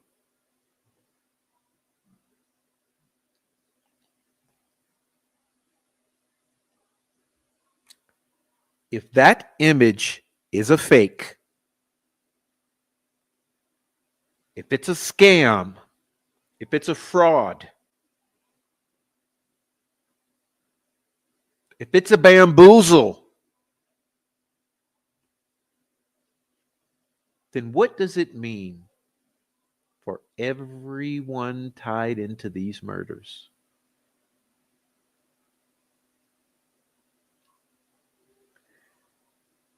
You see, I'd be willing to bet that image is the Achilles heel in this case.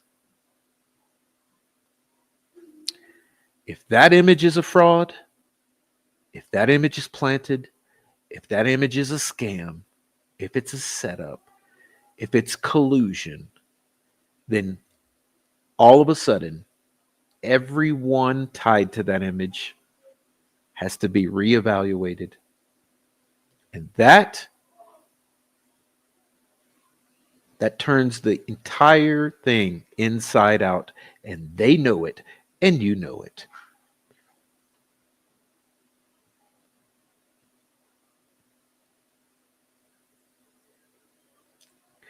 There's also the image of the high bridge, purportedly taken at 2:05 p.m., also attributed to being sent by Snapchat, which oddly enough doesn't show a victim in it, but matches identically the images allegedly taken by Cheyenne at that bridge.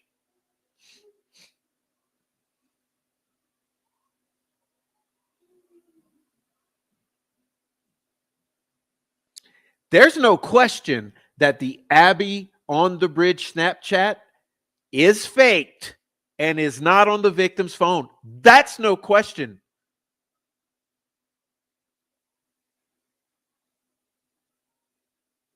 Now the question is, why does that empty bridge photo identically match the photos allegedly taken by Cheyenne?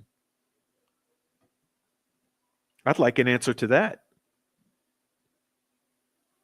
Related to those images, the defense would ask the court to compel the state of Indiana for the following that so far has not been produced: interviews or reports of Kyle Smith or anyone else that received either or both images. Oh, Erica Gibson. Kyle Smith, Erica Gibson.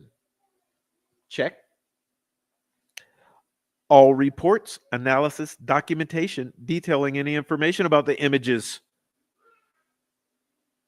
All reports, documentation, analysis from Snapchat or any LE agency dealing with the data, confirming when those images were taken, where they were taken, how they were distributed, including all reports and metadata. Oh, but it's too much to ask for, isn't it? Because that would prove what actually happened. Any analysis related to those images that has been conducted by any law enforcement agency. Look, let me just put it this way. You know why they can't give that up? Because if Jerry Holman gave you his report of the truth of those images, it would show that he's lying and covering up the truth of those images. So he ain't gonna never give that up.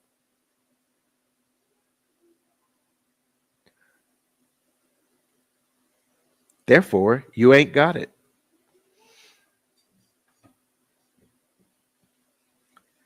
If the state of Indiana does not believe that the image of Abby walking on the bridge and the image of the bridge are discoverable because the state of Indiana does not claim those images as relevant or reliable, the defense requests confirmation of the same. Remember, we had the state's phone expert confirm to you and me that image of Abby was not found in the Snapchat or the victim's phone. So where did it come from? And why did these people close to the victims pass it off as real? And that's supposed to be your proof of life?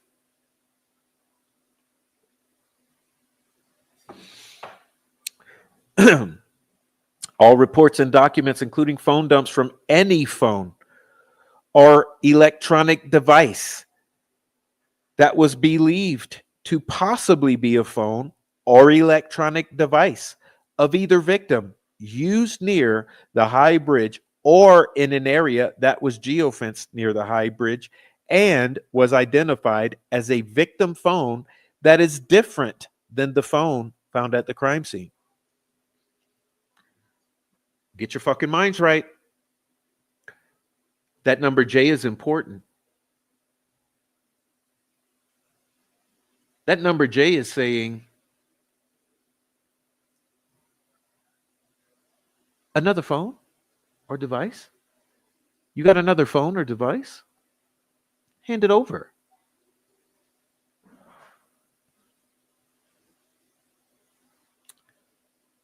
Well, I'd love to be a fly on the wall in that attorney's office and know whether that was handed over or if it was responded to, or what's the current status on that. Victim 2,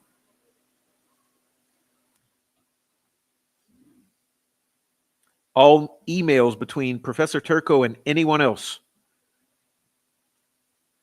all reports, notes, or anything about the geofencing. The identity of a person or persons labeled geofencing data, including labeling a second phone as geofence victim.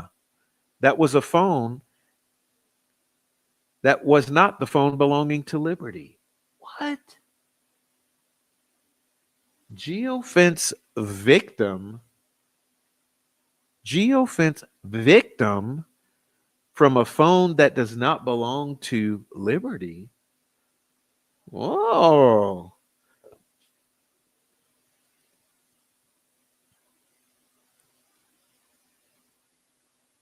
Are you sniffing something out about these phones? Is this occurring to you that there's something off about these phones? I mean, do they need to say it any louder for you?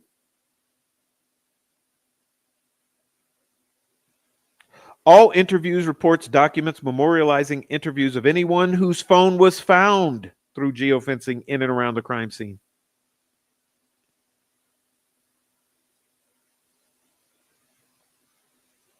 All reports of all leak investigations not related to Mitch Westerman leak investigations. What? What? Have you all also missed that? Because that's something else new. If you really think about what is being asked for very clearly. Very clearly, think about this. Leaks that are not related to the Mitch Westerman leak.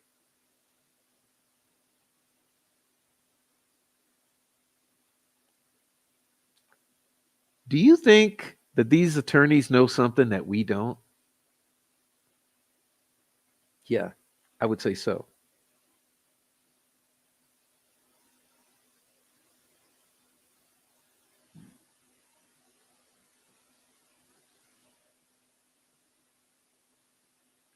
All reports of all leak investigations not related to the Mitch Westerman leak investigation. including any reports made by Nick McClelland of content providers reaching out to him claiming that they were in possession of leaked information, which McClelland then ordered content provider delete.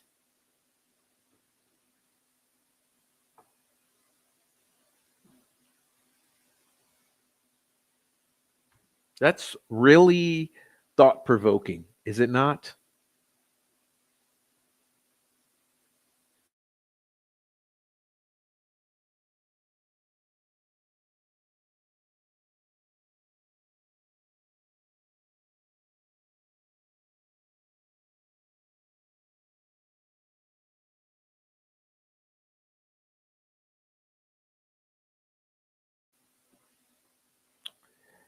And in closing, it says, the defense further requests that the state of Indiana be sanctioned for the variety of discovery violations detailed in this document.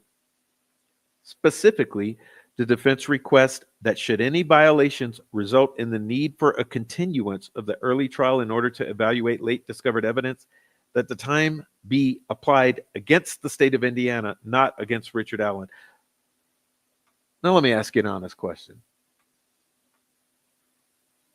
Do you really believe, or do you think that this judge sanctioned McClelland for anything when these are provable claims?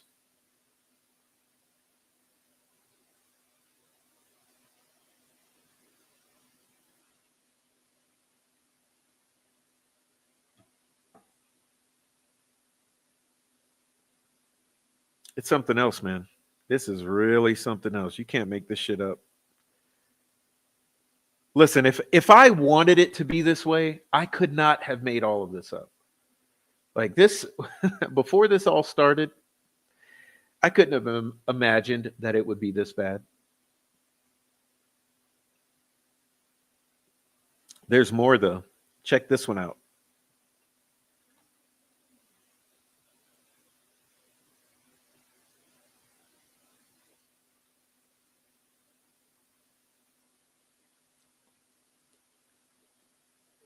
Another heavy hitter. Another hit. This one much more recent. This is from just a month ago. January 20, 2025. To be honest, not even a month ago. Less than a month ago, January 20th, 2025. You're going to see where it's relevant here, where it ties in. Check this out. You may remember that the attorneys asked that all evidence be preserved because it's going to appeal. Well, of course, the judge, being such an unhinged cunt that she is, played Miss Smarty Pants and said, it's too broad, it's too general. We don't understand what preserve all evidence for the appeal means. Sorry, if you're here and you're offended by colorful language, this is not a kid-friendly show, so get out of here. I specifically check off the 18 and on, not for children under 18. I check that box on every video on purpose.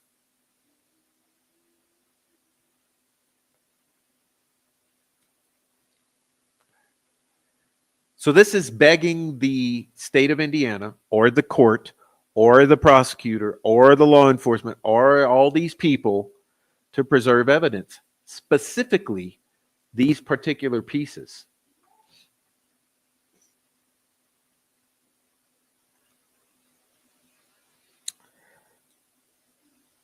And when I covered this the first time, I said,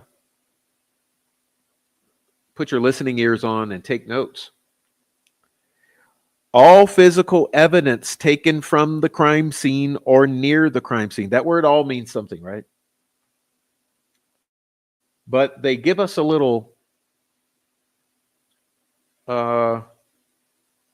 hint here. They give us a little hint.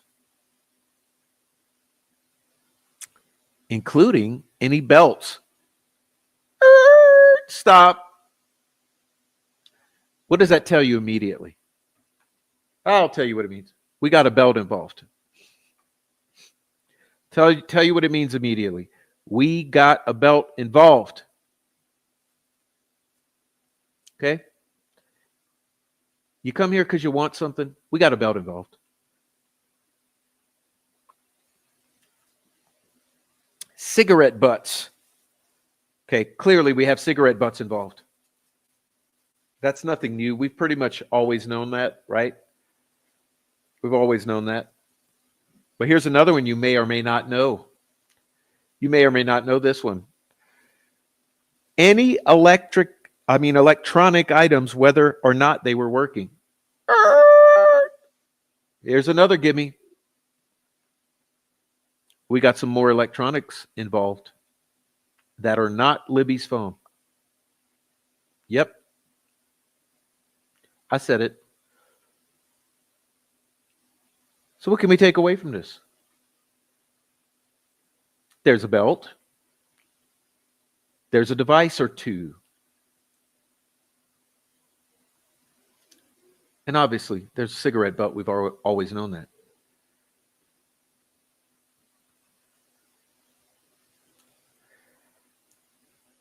So pause, okay? Pause. Let's go back to this one. Right?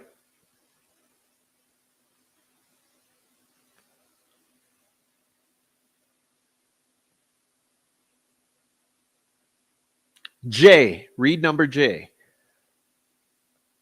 All reports and documents, including any phone dumps from any phone or electronic device that was believed to possibly be a phone or electronic device of either victim, not Libby's. You see that? J.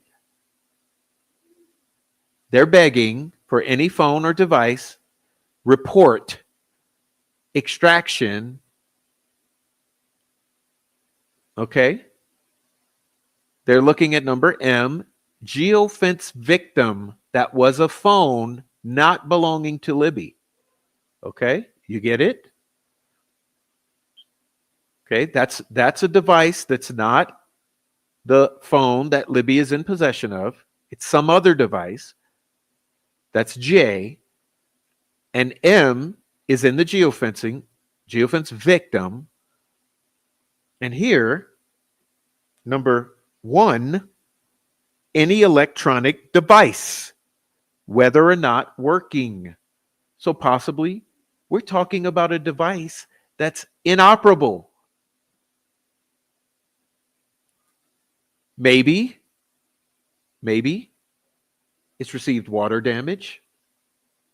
Maybe it's been destroyed. Maybe it's been out in the elements too long.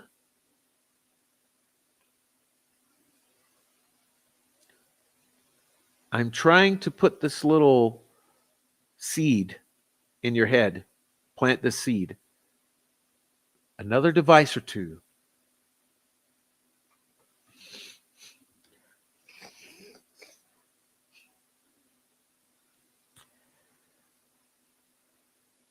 All DNA swabs.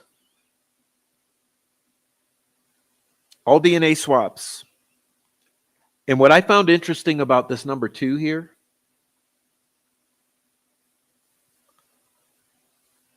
before, during, after. Before, during, after. Think about this. Why are they specifying before, during, after? It would lead me to believe, who was swabbed during trial or after that they would be most interested in? There's someone swabbed that's not in discovery because it wasn't before trial, it was during or after trial. Who was swabbed during or after trial?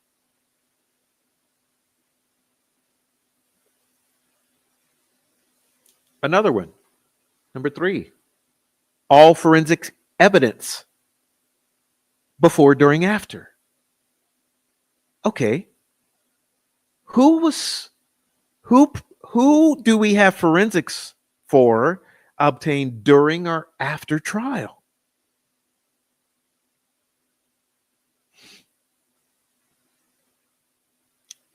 I mean, after?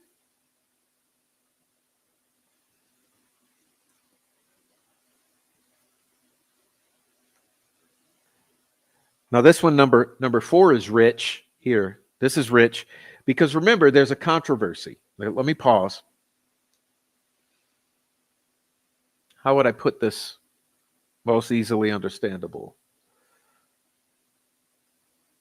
Remember you have two different stories about this, okay? Let's go back. The first story is, yeah, all those 70 days deleted. So sorry. We don't know who it was. We can't account. We didn't take track. We didn't keep a list. We don't have an accounting. We don't have notes. We don't have anything, blah, blah, blah. 70 days just gone.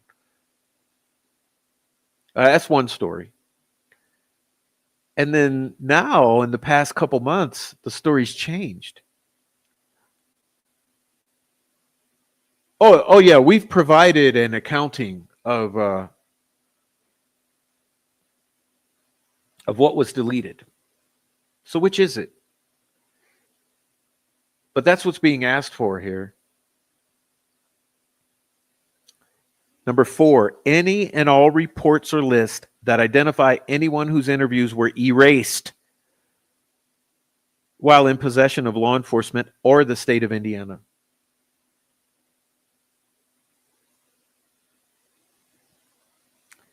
Any and all reports or lists.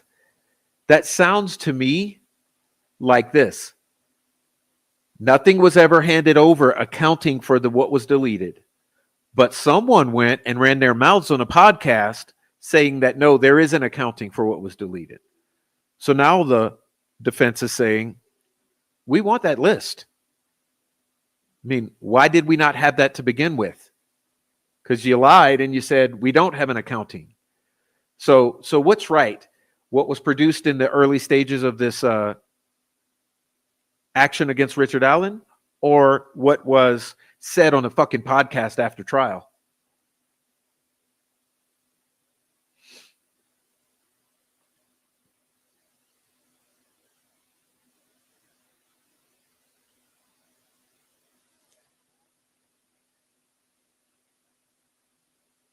And I think number 5 here is a total delusional statement, because now they're asking for good faith again. It says, any evidence or all evidence identified on the state of Indiana's exhibit list that may be exculpatory. Oh, I'm reading it. Okay. All evidence on the state of Indiana's exhibit list or evidence that may be exculpatory in nature. So now you're asking them.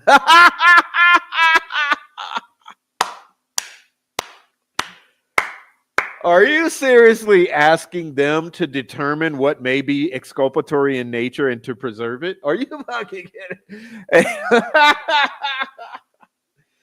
Oh my God. This is Baldwin. You know what? That's him just being an asshole, dude. For real. He knows that they're not going to demonstrate good faith. But this is for appeal review. Remember, this is so he can say, look, I asked for it. Oh my God, it's I had to get a laugh in, and that was it. You honestly expect Liggett, McClellan, Marlin, Holman, any of the fucking crew, even Shank, to be honest? Come on, man. Trust me, if it's exculpatory in nature, it's getting deleted. That's the way this task force works. That's called unified command. It's called the tip line be working overtime.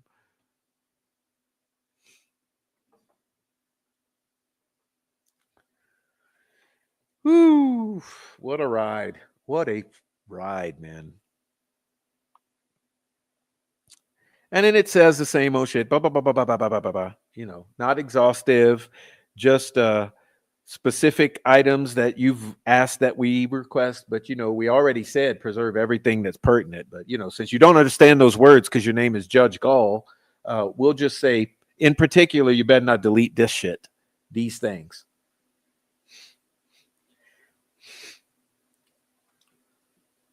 Anyway, that's all the bad news. Okay. That's all the bad news for the day. Okay, that's your Monday. That's your Debbie Downer. Okay, Monday. That's your Monday vibes. That's your Monday vibes. You got them. Okay, I delivered. I delivered a typical Monday for you. So sorry. So sorry I had to deliver this Debbie Downer Monday for you. But now there is some good news to report. And if you follow my community pages, which I suggest you do, you'll see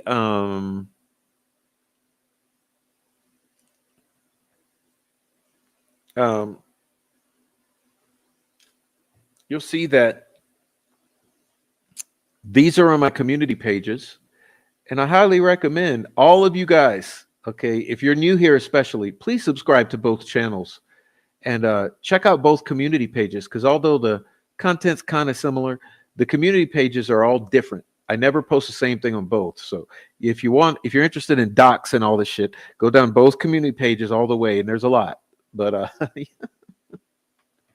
giving myself a headache. This shit is stressing me out.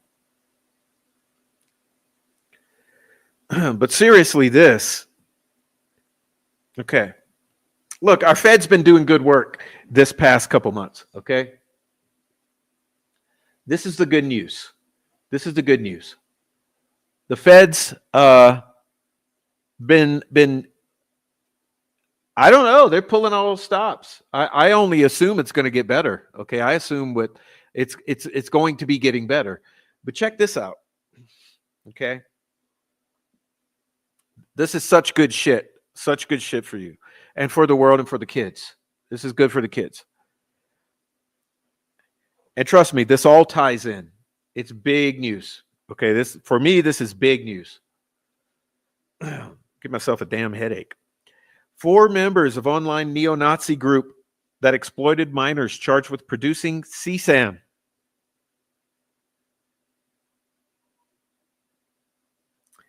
This is them getting children, right? Getting children.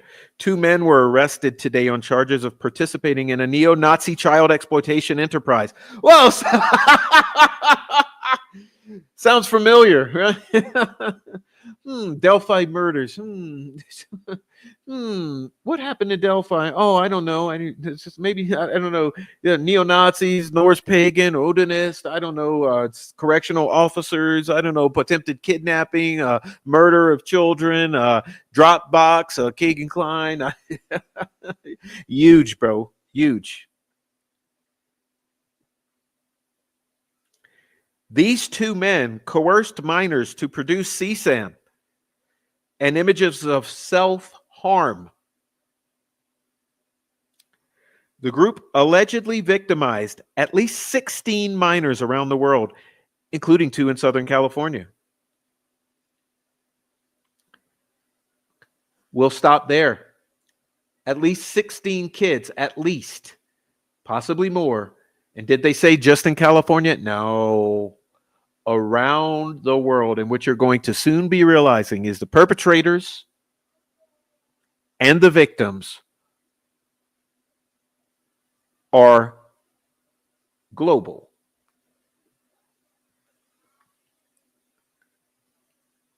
All right.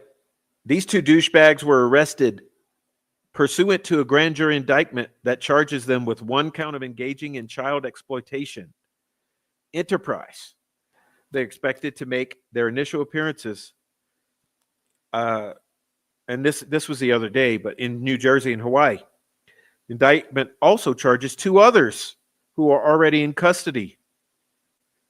One of Texas and one of France. Okay, so we got Jersey, Hawaii, Texas, and France. That's your perpetrators. The indictment returned by a grand jury on Jan 17 and unsealed today. Okay. Remember, this is enterprise. Enterprise, not just child exploitation, but enterprise. According to the indictment, they were members of a cult, pronounced cult, CVLT, an online group espousing neo-Nazism, nihilism, and pedophilia as its core principles. Sounds like Delphi.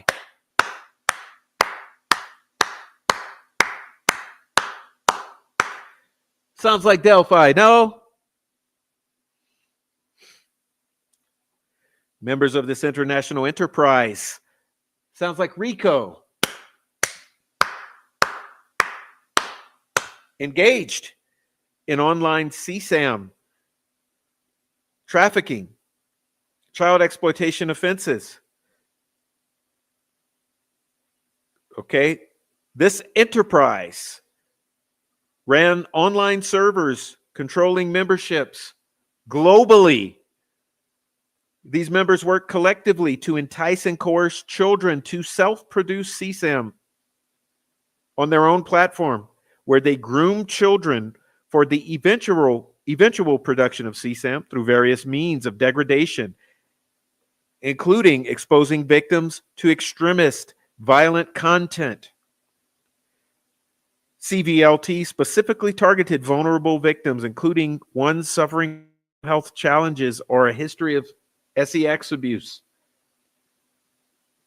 Victims were encouraged to engage in increasingly dehumanizing acts, including cutting themselves, eating their own hair, drinking their urine, punching themselves, calling themselves racial slurs, using razor blades to carve the members' names onto their skin.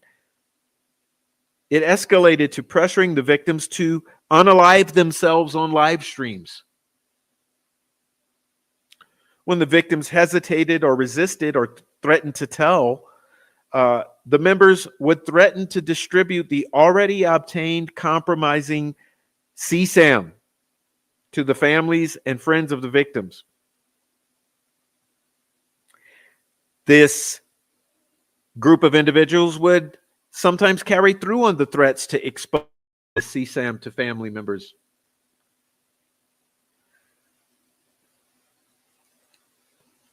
The member from France was previously charged with several child exploitation offenses and related, had been in French custody since 2022. Merritt is currently in Virginia serving a 50-year sentence for CSAM crimes. If convicted, they would all face a minimum penalty of 20 years in prison, statutory maximum life in prison. Federal district court judge will determine any sentence. Okay, this case is brought as a part of Project Safe Childhood, a nationwide initiative to combat the epidemic of child exploitation. Okay, it's a DOJ project led by U.S. Attorney's offices and Child Exploitation and Obscenity Section, Project Safe Childhood Marshals, federal, state, and local resources. Okay. Homeland Security Investigations, LAPD, San Bernardino County Sheriff's Office, Henry County Sheriff's Office, Iowa County, Iowa State University Police, Police Nationale France, National Crime Agency, UK, New Zealand, Europol. Okay. Big shit.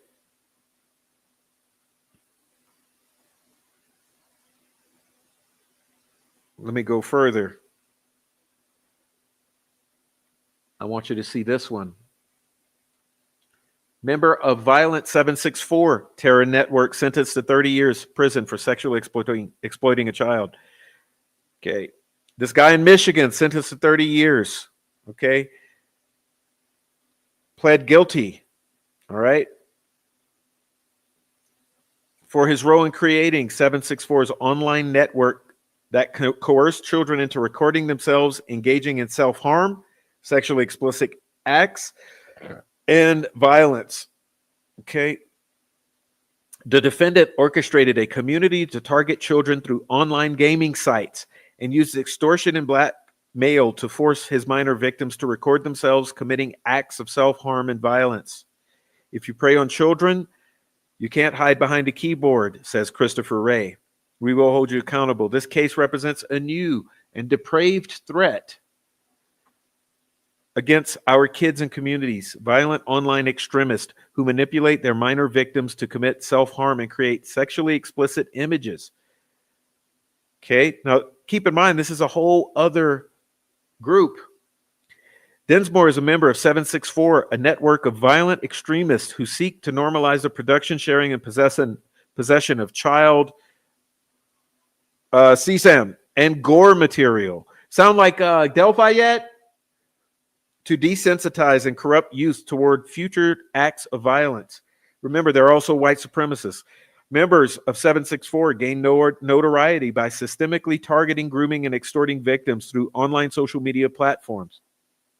Members demand that child victims engage in and share media of self-mutilation, sexual acts, harm to animals, acts of random violence, self-deletion, and murder, all for the purpose of accelerating chaos and disrupting society and world order. Densmore became notorious in the 764 network by creating online sewer communities on Discord, where members recruited children by infiltrating online gaming sites that children frequent. They recruited children and implored them to cut themselves, engage in graphic sexual acts. Okay? He threatened victims to cut themselves by telling them, I have all your information. I own you. You will do not what I say now, kitten. He kept child pornography and bloody images of rabid, sewer, and 764 carved into child victims' limbs, in some cases with razor blades and box cutters. He also sexually exploited children. All right.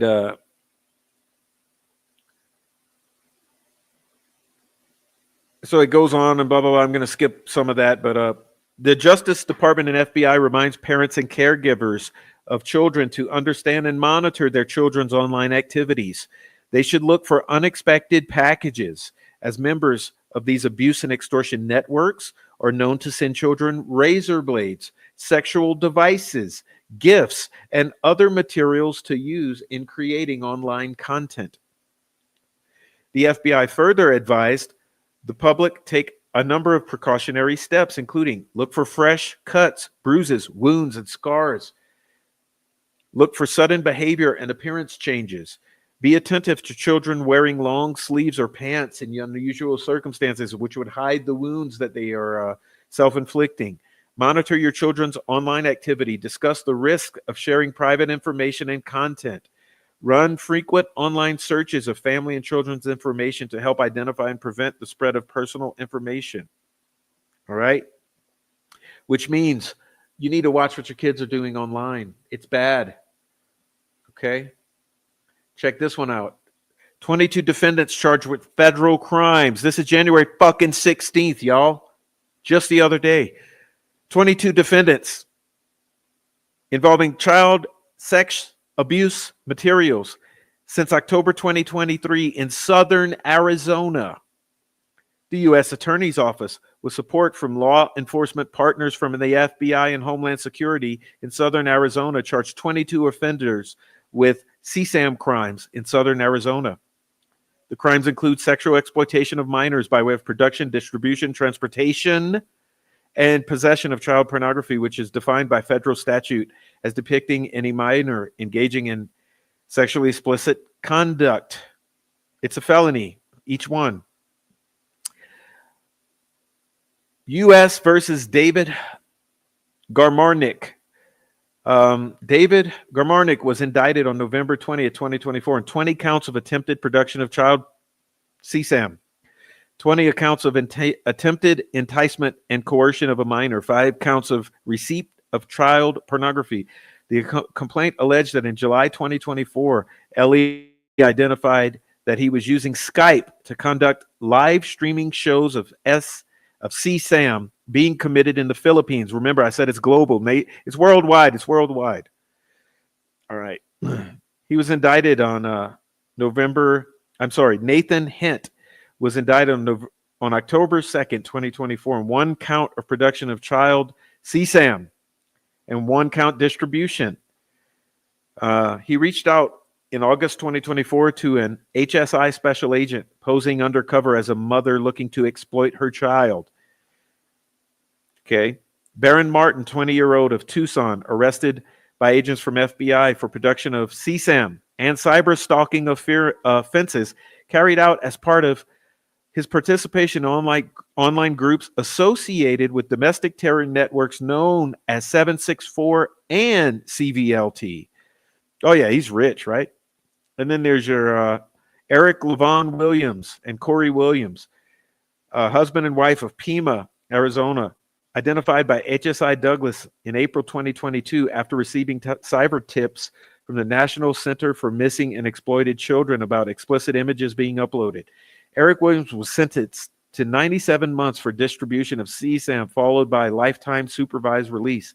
Corey Williams' wife was subsequently sentenced to 36 months. An indictment is simply a method by which a person is charged. Okay, blah, blah, blah, blah, blah. Another one as part of Project Safe Childhood. Okay. We got another one. Arizona man associated with online terror network arrested for production of CSAM and cyber stalking. Okay. 764 remains a dangerous network of violent extremists who systematically target children and weaponize CSAM for the purpose of furthering an accelerationist agenda, destroying civilized society, and causing the collapse of the U.S. government.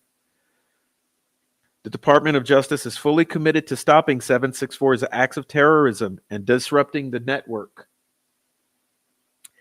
Department's Project Safe Childhood strives to protect America's youth. Okay. The details in this case are simply horrific, as the defendant allegedly coerced children to harm themselves multiple times. The FBI's mission is to protect the American people, and we take that especially seriously when it comes to young and vulnerable. The FBI will use all our authorities to investigate and hold accountable anyone who preys on children. The unsealed complaint alleges 764 is a network of violent extremists who engage in criminal conduct within the U.S. and abroad, yes, worldwide. Those involved individually and as a network methodically target vulnerable underage populations around the globe and across the U.S. using social media like Discord and Skype, etc. And your others, remember there's Telegram and Signal. Members of 764 seek to desensitize young people to violence and break down societal norms. They normalize the possession, production, and sharing of CSAM and gore material, sounds like Delphi yet, to corrupt and groom their victims. Historically, the members of 764 systemically target underage females, groom them, extort them, and force them to mutilate themselves or others, and either film or photograph such activity, at times while streaming online for other members of the network. The network members then commonly edit compilation photographs or videos of their victims, share these on their social media platforms to gain notoriety among other members of the network and spread fear among the victims for the purpose of accelerating chaos under the 764 ideology with an aim toward the disruption of society. Remember, I said these are the same as your white supremacist freaks in Indiana. They've changed names and channels many times, but the core goals and membership remains consistent and appear under the overarching threat. Okay, since 2021, Convict has appeared as a participant in chat rooms related to the online terror network 764 and CBLT. According to the complaint, Martin admitted to using the moniker Convict on these platforms, and he claimed online to be an owner of these networks, describing himself as the king of extortion, boasting he was a catalyst for thousands of extortions. Okay, he created and posted on a social media platform a detailed guide on how to identify, groom, and extort vulnerable juveniles. They claim he was producing CSAM on Discord. Okay. On one occasion, he had a 13-year-old cut his name in every possible place she could, including her chest, stomach, and thighs, and threatened to leak pictures of her if she did not comply. On other occasions, he directed the same minor child to cut certain designs into her body, including swastikas and satanic symbols. I wonder if he did bind runes. Any runes in those cuts? He also directed another victim, 16 years old, on Discord to scratch herself with nails, ordering her to draw blood, saying, "I want it dripping," then told her to pour rubbing alcohol over the wounds. He later sent 3 videos of this sadistic abuse of the minor to another Discord member. All right. Martin is also accused of cyber stalking a different 13-year-old minor for threats he sent over Discord in September of 2022. He told this minor he put a hit on her grandmother and solicited individuals to murder the victim's grandmother. He agreed to pay one person $3,000 to kidnap and unalive the victim's grandmother, whose address he also provided. Does it sound like Delphi troll farm yet? The complaint alleges that in a separate server chat, Martin posted the phone numbers of both the minor and her grandmother and told the network to contact both numbers and harass them.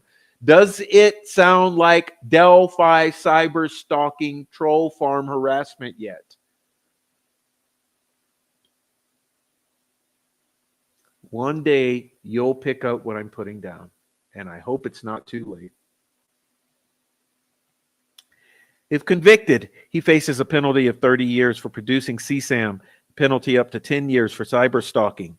Blah, blah, blah, blah, blah, blah, blah. FBI is investigating. Okay? And we got more.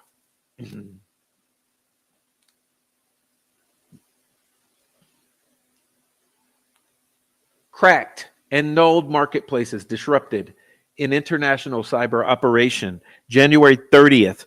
Just the other day, 2025. At least 17 million U.S. victims affected. Are you listening yet? The Justice Department today announced its participation in a multinational operation involving actions in the U.S., Romania, Australia, France, Germany, Spain, Italy, and Greece to disrupt and take down the infrastructure of the online cybercrime marketplace known as Cracked and Nulled. Okay?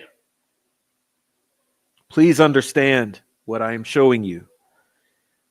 Supervisory official Antoinette Bacon of the DOJ, Department of Criminal Division, U.S. Attorney, and a bunch of U.S. attorneys, different states, Assistant Director of the FBI Cyber Division, FBI Buffalo, et cetera, made the announcement. According to seizure warrants unsealed today, this is January 30th again, the cracked marketplace has been selling stolen login credentials, hacking tools, and servers for hosting malware and stolen data, as well as other tools for carrying out cybercrime and fraud.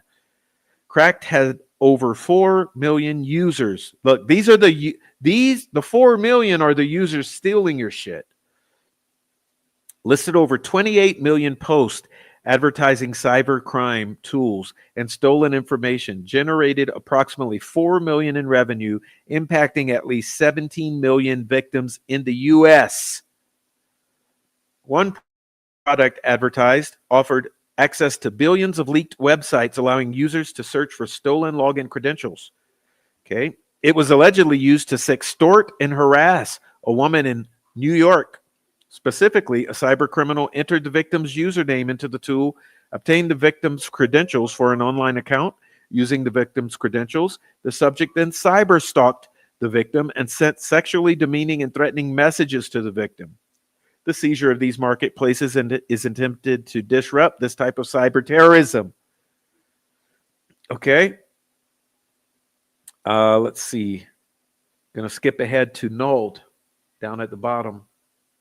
This is troll farm behavior, ladies and gentlemen. If you don't know about the troll farm, about the Delphi community cyber criminal element, you need to learn who are, what they do, and why they are so invested in the Delphi murders case. They are hackers, okay? They are cyber terrorists. They are stalkers. They use AI. They use hacking. Understand why we've been bitching about these people for 2 years. These are the people behind your troll farm, the people behind your leaks, the people working for law enforcement and in Delphi. The Justice Department announced the seizure of the Node website, unsealed charges against one of Node's administrators, an Argentinian national residing in Spain. According to the affidavit, the Node marketplace has been selling stolen login credentials, stolen IDs, hacking tools, as well as other tools for carrying out cybercrime and fraud. Okay. One product advertised on Node was purported to contain the names and social security numbers of 500,000 American citizens. The FBI, working in coordination with federal law enforcement partners, identified the servers that hosted the Node marketplace infrastructure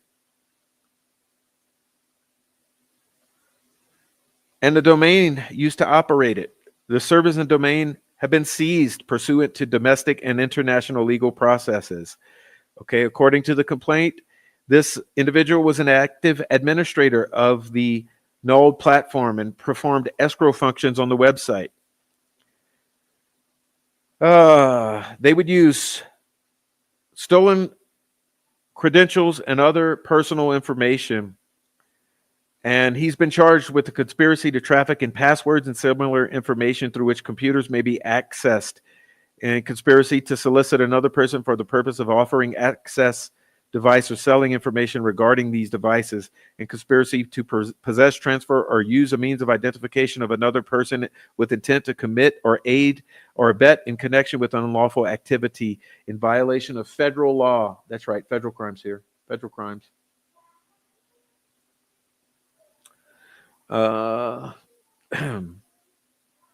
If convicted, he gets a max penalty of 5 years in prison for conspiracy to traffic in passwords, 10 years in prison for access to device, 15 years in prison for identity fraud. Yes, that's 30 years maximum.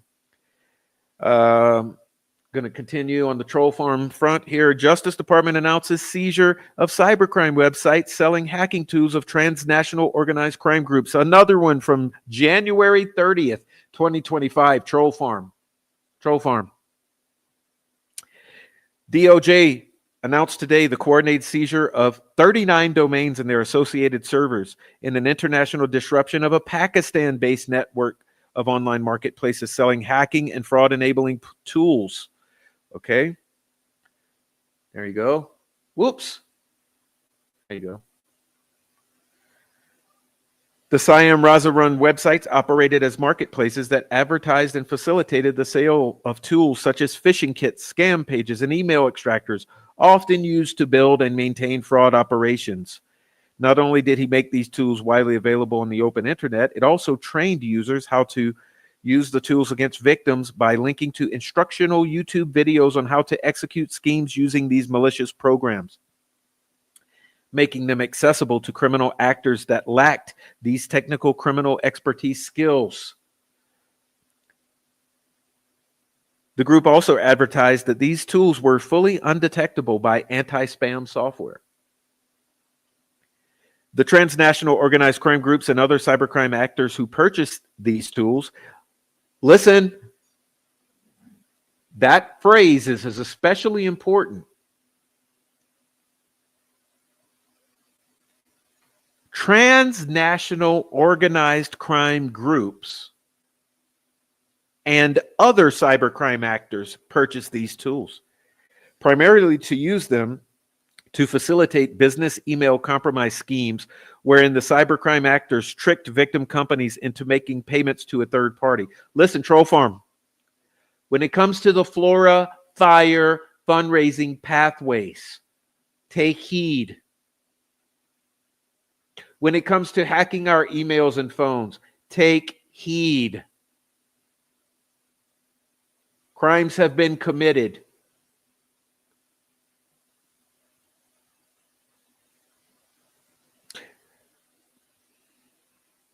These tools were also used to acquire victim user credentials and utilize those credentials to further these fraudulent schemes. The seizure of these domains is intended to disrupt the ongoing activity of these groups and stop the proliferation of these tools within the cyber criminal community. Okay. This is U.S. Attorney Nicholas Ganjay for the Southern District of Texas and Special Agent in Charge Douglas Williams, Houston Field Office. FBI Houston Field Office is investigating. The Justice Department appreciates the cooperation and significant assistance law enforcement partners in the Netherlands have provided. Do you understand, you criminals in Texas, in the Houston area, and in the Netherlands?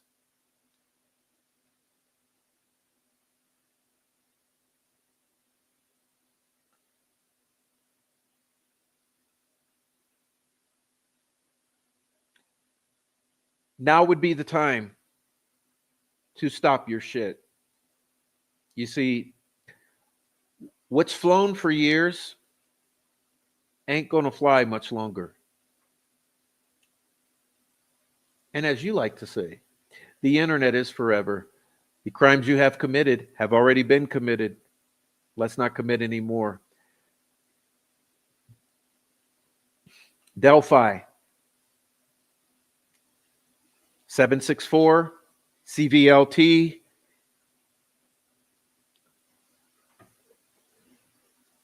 cybercrimes.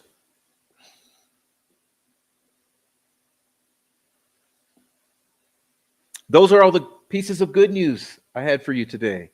Okay, so these are good news. So although we started with the bad news, the good news is that in these past 2 months, it looks like a lot of good work is being done by the FBI. And let's just hope that these arrests continue, these crackdowns continue, and that these white nationalists, these not white nationalists, these domestic terrorists, these cyber criminals, these cults get shut down because, listen, it's obvious they target children because children are easy pickings, right? They're going for the low-hanging fruit. Little girls, right? Little boys. This is not just Midwest. This is not just Indiana. This is not just US. This is not just the Americas. This is worldwide. You've got victims and perpetrators all across the globe.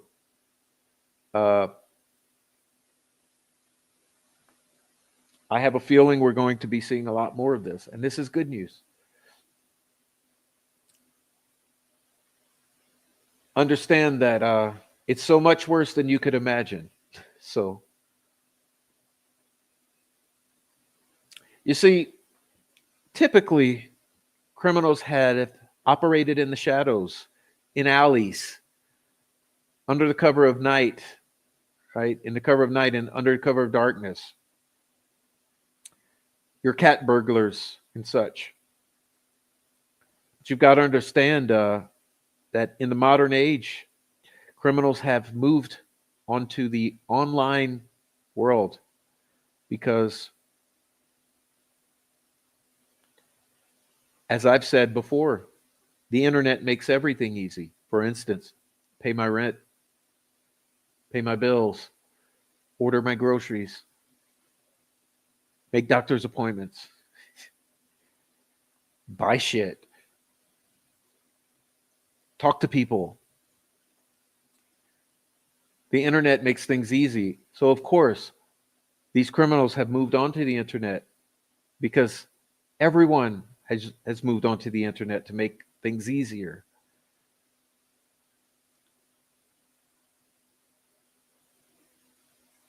And I think that's part of what fascinates us all about Delphi. Remember, I'm sure most of us, we were hooked by the Bridge Guy video. The vast majority of us. We said, oh, look at this. Videos. It's a video. It's a Snapchat. The Snapchat murders. The Snapchat murders. There's a Snapchat. Look, it's Abby on the bridge.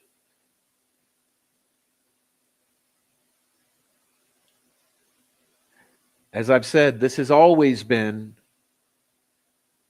a social media case. It will always be a social media case.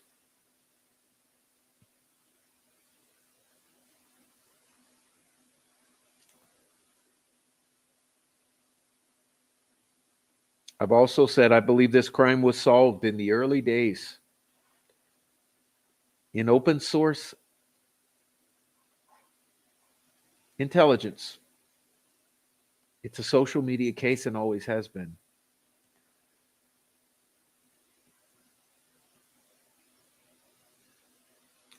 So all of this railing we do against the law enforcement there in Carroll County, it's because we all know it's not what they say it is.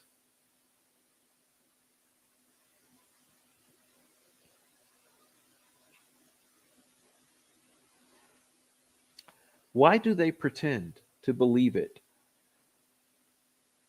It's the most inconceivable aspect to me. The most inconceivable part is, why do these people pretend to be so thoroughly convinced of what the state of Indiana has told them? Understanding that the state of Indiana has only told that to them since October of 2022. It's like you believe anything if we just say it. I know you didn't believe that before October of 22. So why suddenly? Why would you allow October 22 to convince you and make you believe something that you would have not believed prior to October 2022?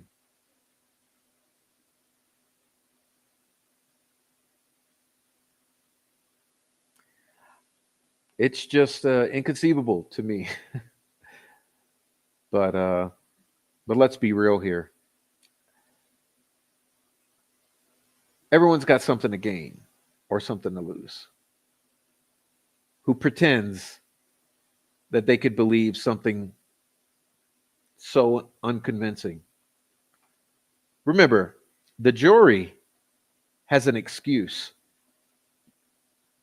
They truly do. I would never blame the jury for this decision because the jury was kept ignorant, right? But these people out here pushing as hard as they do in the way that they do, who've been here for 5 or 7 years, there's a reason they do what they do because they're not ignorant of the facts. They weren't kept blind to the context.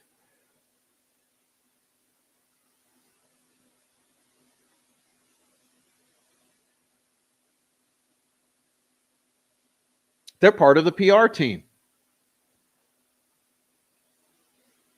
And as someone mentioned in the beginning of the show, they're still going. They're still going. Amazingly, they're still going. And question: how do they have the transcripts from trial? I don't see anyone over here with them.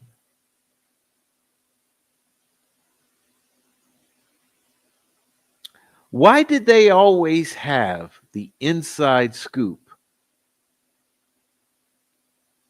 Always knowing a week or two or month before.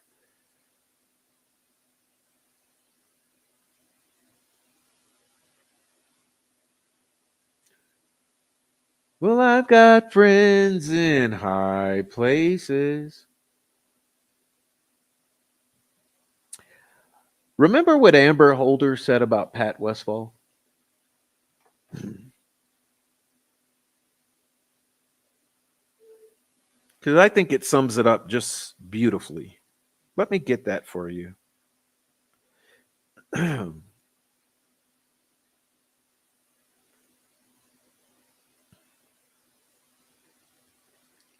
I don't know if you know what I'm talking about or not. No, I don't see it in the chat yet. Okay.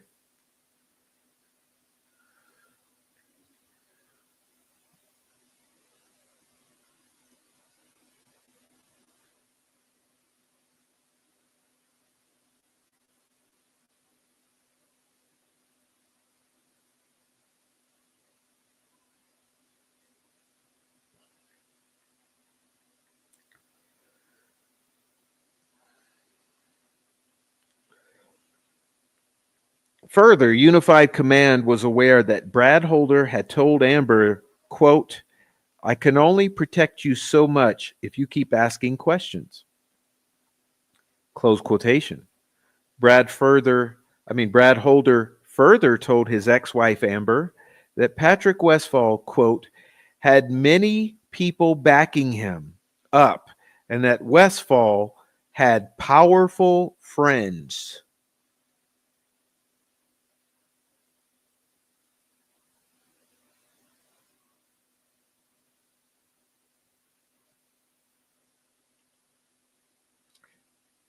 She said Brad was very nervous while telling her these things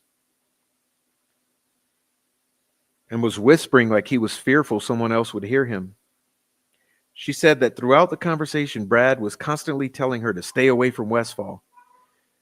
He told her Patrick had killed a lot of people and it didn't matter if they were innocent or not. Brad told her that Westfall belonged to a group called the Vinlanders and 22. Powerful friends.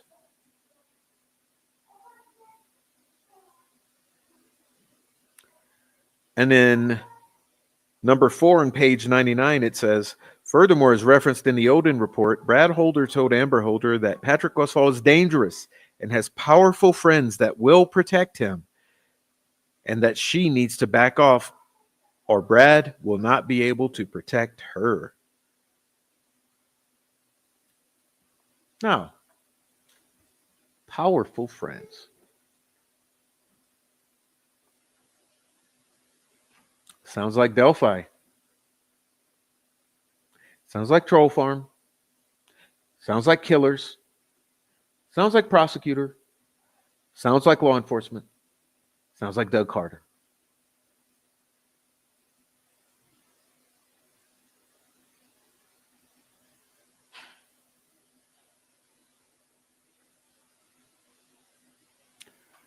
Anyway, I've had such a good time coming to you today. I meant to come yesterday, and I was not feeling so well, so I didn't manage to get on and do the stream. But I do appreciate you for being here, and I do plan on doing a show tomorrow. My intention is to do 5 a week, and just it hasn't been working out. I got a little sick this past week, so that stopped that from happening. And the week before, who knows? But I truly do intend to come more often. So hopefully that does work out, and I do see you more often. I want to thank everybody. I want to thank everyone who was here in the live chat and watching the live stream. I appreciate you so much. I want everyone in the live, who's watching the live but not in the chat, please jump on in and say goodnight to me as we leave, because I'd love to see you all in the live chat. I appreciate you. And also, please hit the like, okay? And I want to thank Kate Eleanor, that one dude, 75, A Radar. All right. That's all my good folks up in here supporting the channel. Appreciate you all for supporting the channel and hope you enjoy the memberships and appreciate the super chats and all the various support you gave. Appreciate that. If you're watching on the replay, please be aware we have the Cash App. You can leave a Cash App. I do appreciate the Cash Apps. And Buy Me a Coffees. I love the Buy Me a Coffees. And I know that Mark Ellis, my friend in the chat, who we talk to time to time, Mark purchased a T-shirt. So I want to thank Mark for purchasing the T-shirt. I can't wait to see it, see which one he purchased. Um, I hope to be making more, and I'm going to show you some things pretty soon. I'm making more T-shirts, and I want to highlight my photography again. Uh, that's available, as merch. That you guys haven't really, I haven't shown it in like a year or so, but you may remember my little trip to Delphi, when I took a little trip to Delphi to check things out, and I took some amazing photography with my 35 millimeter camera, and I have that for sale where you can order prints or canvas and all sorts of nice ways to look at those sites. Because truly, I mean, it's a catch-22 here. As is often the case with I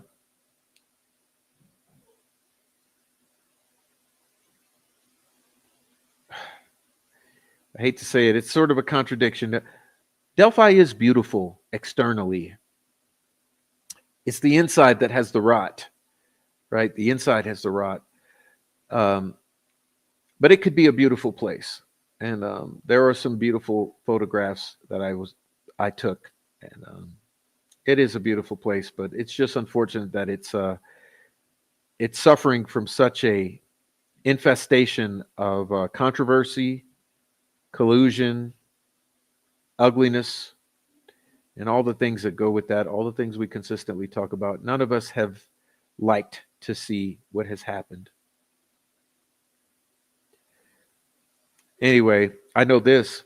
I have some very, very beautiful friends from the Carroll County area in Delphi and Indianapolis and Wabash and where's he at Monticello and all around. I got some beautiful friends. So they're beautiful people. There's beautiful sites, but gosh, there's some corruption. So that's why we're here. Anyway, hope you enjoyed the show tonight and learned something.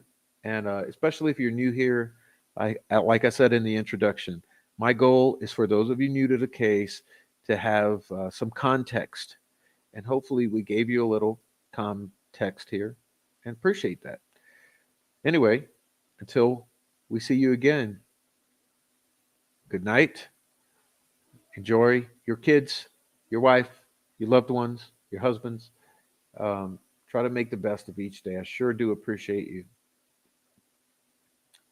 All right. So good night, all. And let me just say on the way out, say things to Five Green Acres. Thank you. Brenda Cooper. Thank you. Cromley, Cosmo, Nancy Drew, Who's Your Daddy, Amy, Digital, Jim Chrisman, Chester, Rebecca Ann, 1965. Go subscribe to her channel. It's funny. Indy Cindy, Spike Dog, Miss K, Swade Smith, Radar, Karen Jones, Andre, Digital, Rhonda Holton, Mike Sims, Spike Dog, Lisa, Nancy Bear, Karen Jones, Rhonda Holton, okay, Gretchen Allen, of course, Lawyer's Daughter, True Tammy, what's up, True Tammy, Spike Dog, oh, I said that. The band Via, what's up? Clarice, Judy Hathaway, Plain Iron, Jay, Heavy Metal Rehab, what's up, beautiful? Woman Doing, Keith, Indiana Hannah, Heather Brown, Sweet Dude Shibby, what's up, beautiful? Fur Baby Daddy, Kalida Hope, V, uh, Rebecca Green, I have Apophis was here. Thank you for being here, I have Apophis. Um, yeah, and anyone who was here earlier, I'm not going back that far in time, but everyone who was here earlier, Mino Dino, etc. Thank you for being here. If you want me to say hi, drop your name real quick. But otherwise, I'll see you later. And everyone in the little small channel, hello to you too. But those of you on the replay, like I said, hit that like and leave some comments down below. Always appreciate the comments. And so we'll end it a little early tonight, but I deserve the break. My throat's done. Okay. So good night to you all.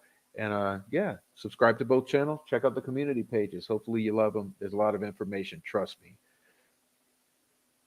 Anyway, good night, y'all. Oh, what's up, Icy Cat? All right. We're out of here. And also Criminal Network. You're not here, but hello to you, sir. And that's it. We're out of here.